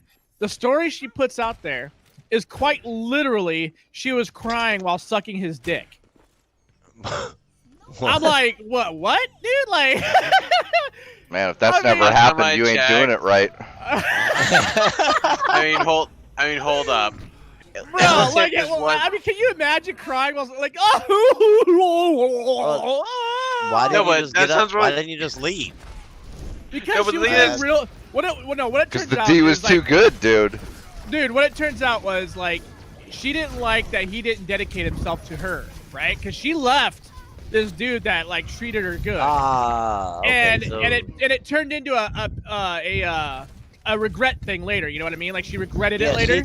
She thought that it was gonna be a forever friend, and he was looking at it as a fuck friend. And he told her straight up, like, hey, like I'm only interested in this, and she agreed to it. And now it's like, nope, no, he raped me. I'm like, no, it's called. He told you what was up. You thought you could change him. You didn't change him. And instead, you actually partaked in all the shit he wanted to do. And now you have regrets about doing it later. And now you're trying to paint it as a huge rape thing. Like, fuck that, dude. Somebody hold actually, on. somebody Let's actually be realistic Twitter, about though. this, though, real quick. Let's say this was a rape scenario. If you're blowing the dude and you don't want to do it, last time I checked, his dick is in your jaws. You know what you can do right there? And you know what's crazy about this? Is she's a huge like sex offender when it comes to the Twitch community. She was making out with her chick friends at fucking TwitchCon when they didn't want to kiss her. Like there's camera footage of like some of these Twitch chicks like backing off of her, like, hey, like leave me the fuck alone. And she would go in for kissing them and shit, and they would do it just to fucking get her to leave.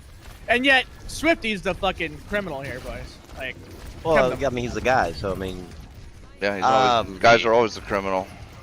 Yeah, there was actually a woman on Twitter that actually said men that it was a long thread, but I'm kind of summarizing here. But basically, men that have receipts should not be believed. Like, what? You should not be. Yeah, men that have the receipts basically should not be believed, because just the fact that they have these receipts should bring into question their character, and the fact that. Man, that's a Kafka trap if I've ever heard one. Yeah, it's like you're damned if you do and damned if you don't on that one. Like, you can't win. Like, no matter, like, that means that you are truly on that believe all women type of thing. That's I'm like going. I ever saw one. I'm like going. So if he has evidence that he didn't commit the sexual act or whatever, then that's a bad. Then that's evidence that he did. That's that. Yeah, that's that. Basically, that's what it was. Is that Evan said he did, and I'm like going, because she said, well, otherwise, why would you save it? Why would you have like text messages Oh, that were, shit. years old? And I'm like going, well, because like me, I don't delete my texts. Yeah, I don't, I give a don't shit. delete any Like, texts. I never spend the time to go through there and delete texts. I'm just like, okay, whatever. So like, I mean, I would end up having receipts over, a course of years. Because I mean, I think I still have texts that go back to like 2015.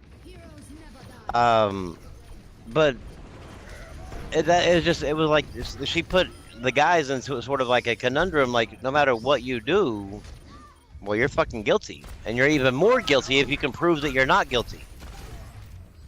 Like, You live in a simulation.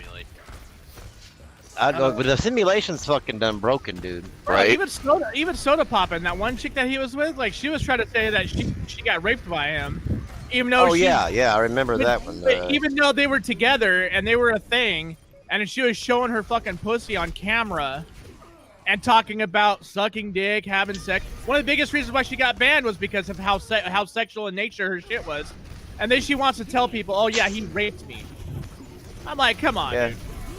Like it's all it is all. I don't want to say that they're all like this, but I think a majority of them that are out, that are going after big names, are like that. They're after the cash grab. Yeah, Yep. it's either a pity party, or it's a regret fuck, and they're trying to get justice for a regret fuck. Like, come the fuck on. Yep. Or they're looking for a payout to be quiet. But I don't know Just so they can come out later. By the way, the payout's temporary. It bothers me because women, and especially men, barely ever come forward with any of these claims because Yep. because they're hard to prove. They're hard to. It's a he said she said thing most of the time, and so they barely ever come out with it. And now all of a sudden, like you're having like long threads and these. If you look at somebody wrong, dude, it's rape. Yeah, and Dude, Henry Cavill is afraid of flirting with women because he doesn't want to get accused of sexual harassment. Well, that should tell you something, right? Because he's like one of the most eligible bachelors or whatever. And Will Smith got fucking cucked by his son's friend, like on camera. Oh, dude. When she told him that, he looked like he did in all of his movies whenever he played the crying part. Oh, right? It was so sad. I was like when the dog died in I Am Legend, man. Yes. I was God. like, man, the face he made was just like, oh my god, I feel so bad for him. Bruh, and you know what's crazy is like a lot of people are thinking that she jaded, like they are like looking into the possibilities that she fucking what is it, grooming? Yeah. Because of how young he was when they met, and she claims that they've had feelings for each other for like the amount of time that he was under the age. So like, there's possibilities that she was grooming, dude. But I bet you nothing will be done because she's a woman, right? Like, that's the dude. shit. How many fucking teachers get caught having threesomes, sixsomes, letting their 13-year-old students run a train on them, and they get 6 months probation. They don't even get fired. No jail time. No sex offense registry. Then those kids end up committing suicide later on. Oh yeah, dude. It totally fucks up their whole life. Like they don't get any support. They don't get any like groups to go to.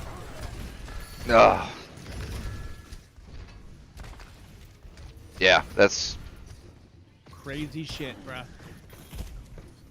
I don't know. I think it's just odd to me that, if a woman speaks out about stuff especially on like the Twitter League, I call them Twitter League.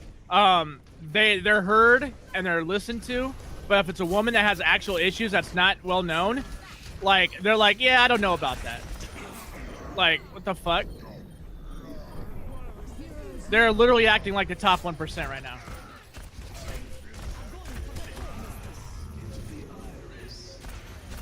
But moving on to a slightly less disturbing topic. So Patreon. Oh man, as if we all didn't know that Patreon was scum. What's the name of the guy? Let me pull this up real quick here.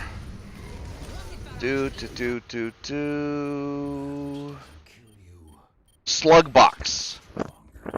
So Slugbox, a not safe for work artist, was told by Patreon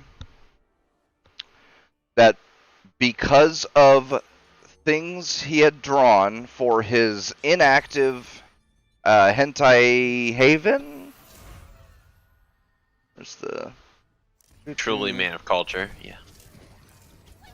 Yes, truly a man of culture. Let's see. I think it was Hentai Haven. Hentai Foundry, excuse me. So Patreon told him that because of stuff that was drawn on his Hentai Foundry account, he had to, or his original characters were inappropriate and had to be removed across the entire internet, all websites, not just Patreon. He's not allowed to use any competitors to Patreon, and he's not allowed to use any other type of service. Wait, what? How can Patreon block him from that? Well, to continue using their service. That was what the ultimatum they gave him. It's either do all this or you can't use Patreon. Now he said fuck you guys and started using Subscribestar, but this is what Patreon tried to do.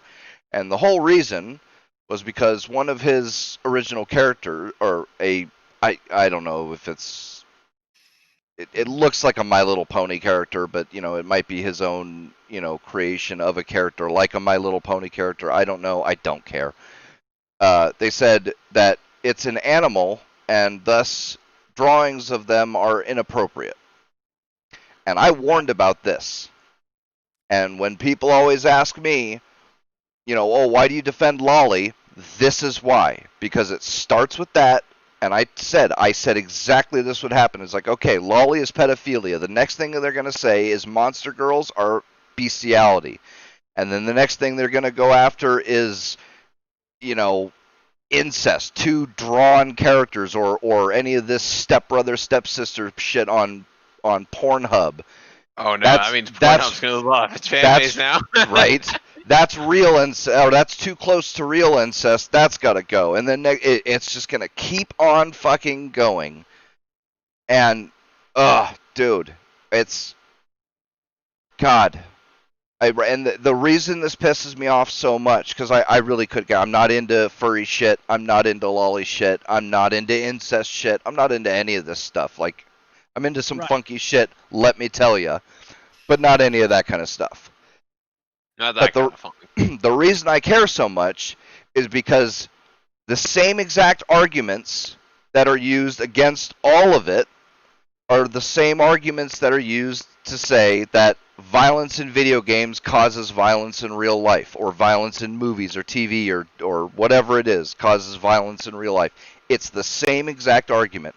It's fiction and fantasy and, things that aren't real life somehow affect the real world. And if we let this happen with one thing, it's the, first they came for the socialist, but I wasn't a socialist, so I said nothing, and when they came for me, there was nobody left to speak up. And it's going to keep going. I specifically said the next thing was going to be the furry shit, and they're going to claim that that's bestiality, and that's going to be the next one to go. I specifically claimed that. I don't know how long it was. It was a while, like 2 years ago or something like that. But I remember specifically when the first controversy over lolly shit happened. I said the next one is going to be monster girls and furry shit and all that. And so now Patreon is getting into the game, and this is not the only guy this has happened to either. This does not have. There was a comment, and I'm not going to go through this whole thing to find the comment. But there was a guy who commented who had a list of other fairly well-known artists fan artists or commission or artists or whatever, who were all basically told the same thing by Patreon, that if you want to continue to use the Patreon service, that you have to remove all offending material off of every website on the internet. You can't use any other website other than the Patreon approved stuff. Traveling to Hanamura. And whatever that third silly condition was. And so here it comes, and like I said, it's not going to end with this is just the newest avenue for it. They tried it with movies and TV way back in the 80s and shit, and then they tried it with video games in the 90s, and that didn't work. So now they're going after this because it's an easy target. Because how do you argue? How do you support lolly or furry shit or whatever it is? And then they're going to use that as a foothold, because like I said, it's the exact same fucking arguments. So everybody take note.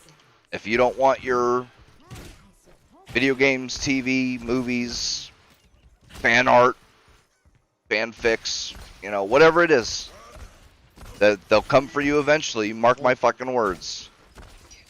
Yeah, because the same thing is about the freedom of speech argument that we had before, that the argument to us, but the freedom of speech argument people have is that I will defend to the death the communist right to say that they're communist shit, because if you start banning their communist ideas, then it's eventually going to be my conservative ideas. It's Yeah, which they've already tried. I mean, we've literally seen that slip. well, yeah, I mean, the slippery slope isn't real, and yet we've seen it in action.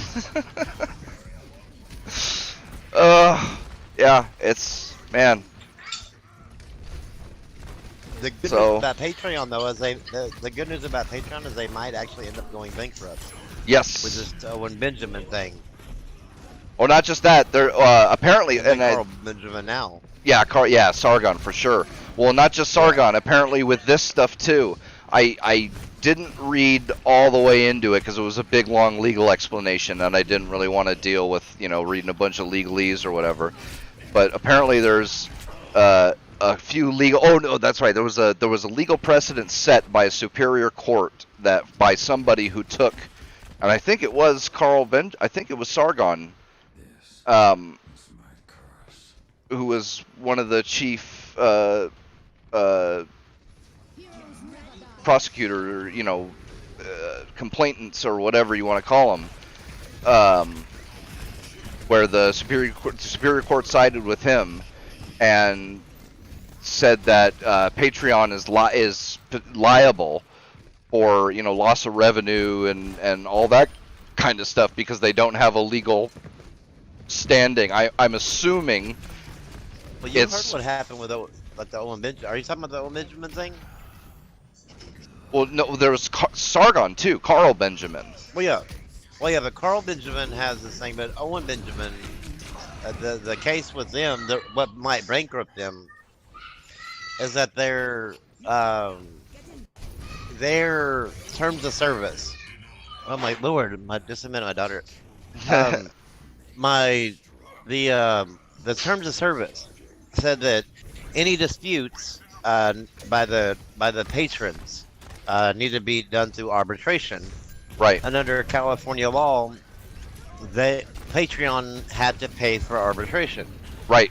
Well, whenever they kicked Owen Benjamin off the platform, one person came forward and said, "Okay, well, look, you breached my contract with Owen Benjamin. You like a tortious interference. Tortious interference, with the contract I had with Owen Benjamin, and now I want to arbitrate this." Well, so they were going through arbitration, and then the attorney for him said, "Well, I have 83 more cases pending. They're all going to be coming forward." And this was in October. Well, in November, Patreon changed their terms of service to say you have to go to court. No more arbitration. And so then they took it to court, and now they're waiting on a ruling, I think. But what it sounds like is that the court is going to say, look, you cannot change your terms of service, that being to be that specific. Right. in relation to a case that you knew that was coming. Yeah, post hoc. Yeah. Yeah, and so they are going to allow. I think they're going to allow to try these to arbitrate. They're going to have to arbitrate these 83 cases, which I think that somebody said that arbitration runs around anywhere from 1,200 all the way up to what $120,000 per person. And so they're going to have to arbitrate 83, and that's not like just 83 people like in California, but 83 Right. people across the United States and world. So the company is going to have to build Patreon to go fly to say like the UK, Yep. and arbitrate that from there, and fly to Russia or Maldiva or wherever the hell these people are from to arbitrate and make them make Patreon pay for every bit of this. And this is actually a really smart lawsuit to Yes. get these companies to stop acting stupid. Yep. Yep. Well, I I think. hope it actually goes through and Oh, I think so. Patreon I does hope so go too. bankrupt. Yeah, because and there's also, I don't know if it's pending litigation or if there's a lawsuit in the works, but there's also something about how Patreon and PayPal have are violating antitrust laws. Oh yeah, yeah, they're And- investigating that already. Right, and then I don't see how they wouldn't also be subject to the same platform versus publisher debacle that YouTube, Google, Facebook, all of them are Mainly also Twitter subject is to. under. Mainly Twitter is under Does- the fire. But does Patreon have the section 30, what is it, 320, 302, whatever? Do they have that? Do they have that immunity, that special provision? I don't know if they are included in that. Well, no, that's the thing. If it's one or the other, If right? they are, yeah, if they are, then they definitely need to be sued under the platform. But see, that's where everybody was going though. In the beginning, they were trying to sue Patreon because of or not really Patreon, but Twitter and all these social media companies as like to get somebody to rule on the platform versus publisher thing, Right. to get that section taken away from them. But they they went about the lawsuit wrong. They need to actually hold them accountable under their own terms of service, and to financially hurt them, because if you take them straight to court, they're definitely going to have more money to fight it and better attorneys to fight it than what you are. So if you do it this way, you're actually hurting them financially, which will then maybe make them either change or bankrupt them to the point to where another competitor can actually survive. But either way, it is still smart. Like, even just forgetting the lawsuits, because obviously, big companies, they have the legal teams. But regardless, what we really need is, it doesn't even have to be a ruling in a court to necessarily, but there needs to be a clear demarcation where all of these companies, Twitter, Facebook, Google, YouTube, Patreon, all of them, they have to pick one or the other. Are they a publisher or are they a platform? Because if they're a publisher, okay, fine, you can choose what goes on, what content can be published and what content can't, but then you are also responsible for all the content that you publish, which means that Facebook, Twitter, and Google are responsible if somebody puts libelous or slanderous statements out on their or published on their for lack of a better word, platform. I know it's a different word if it's not a platform, but for their system, then they are also liable in addition to the person who originally posted it, which they can't do, right? There's no way they can monitor all the Twitter can't monitor all the posts of all their people. It'd be impossible, yeah. Exactly. So they have to be platforms. Platform. I mean, but okay, fine. But that means you can't pick and choose who gets Yeah, you can't restrict. So we really need a ruling. Like I said, I don't know the whole legal on that. I don't think it would take a ruling. I think all it would take would be Congress to get enough members in the Congress, both houses or whatever, to bring them before them and then issue a ruling on the section 3, whatever the hell I forgot what it's called. Right. Yeah, 301 You're not but gonna that- C even or know what a yeah, whatever it problem is. yeah. is, though.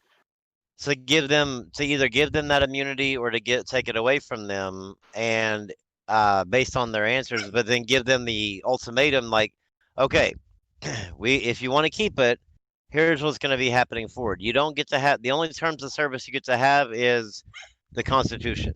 Right. Yeah, the law. You know, no calls Yeah. to violence. No. Yeah.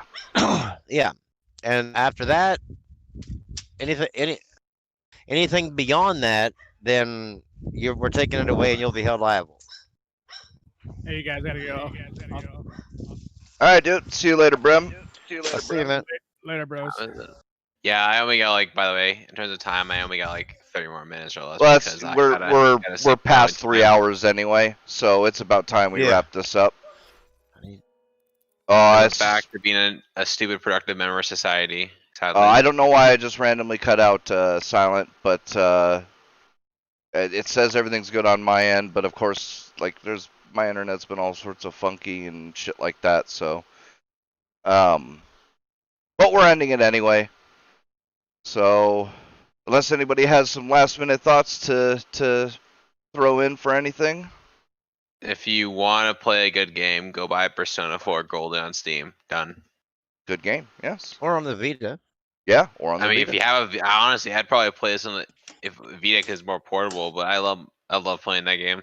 Get a Vita, you can get them cheap, and you can hack it, put an emulator on it that plays a whole bunch of emulators, and you can still have access to the PlayStation Network and your trophies and all that.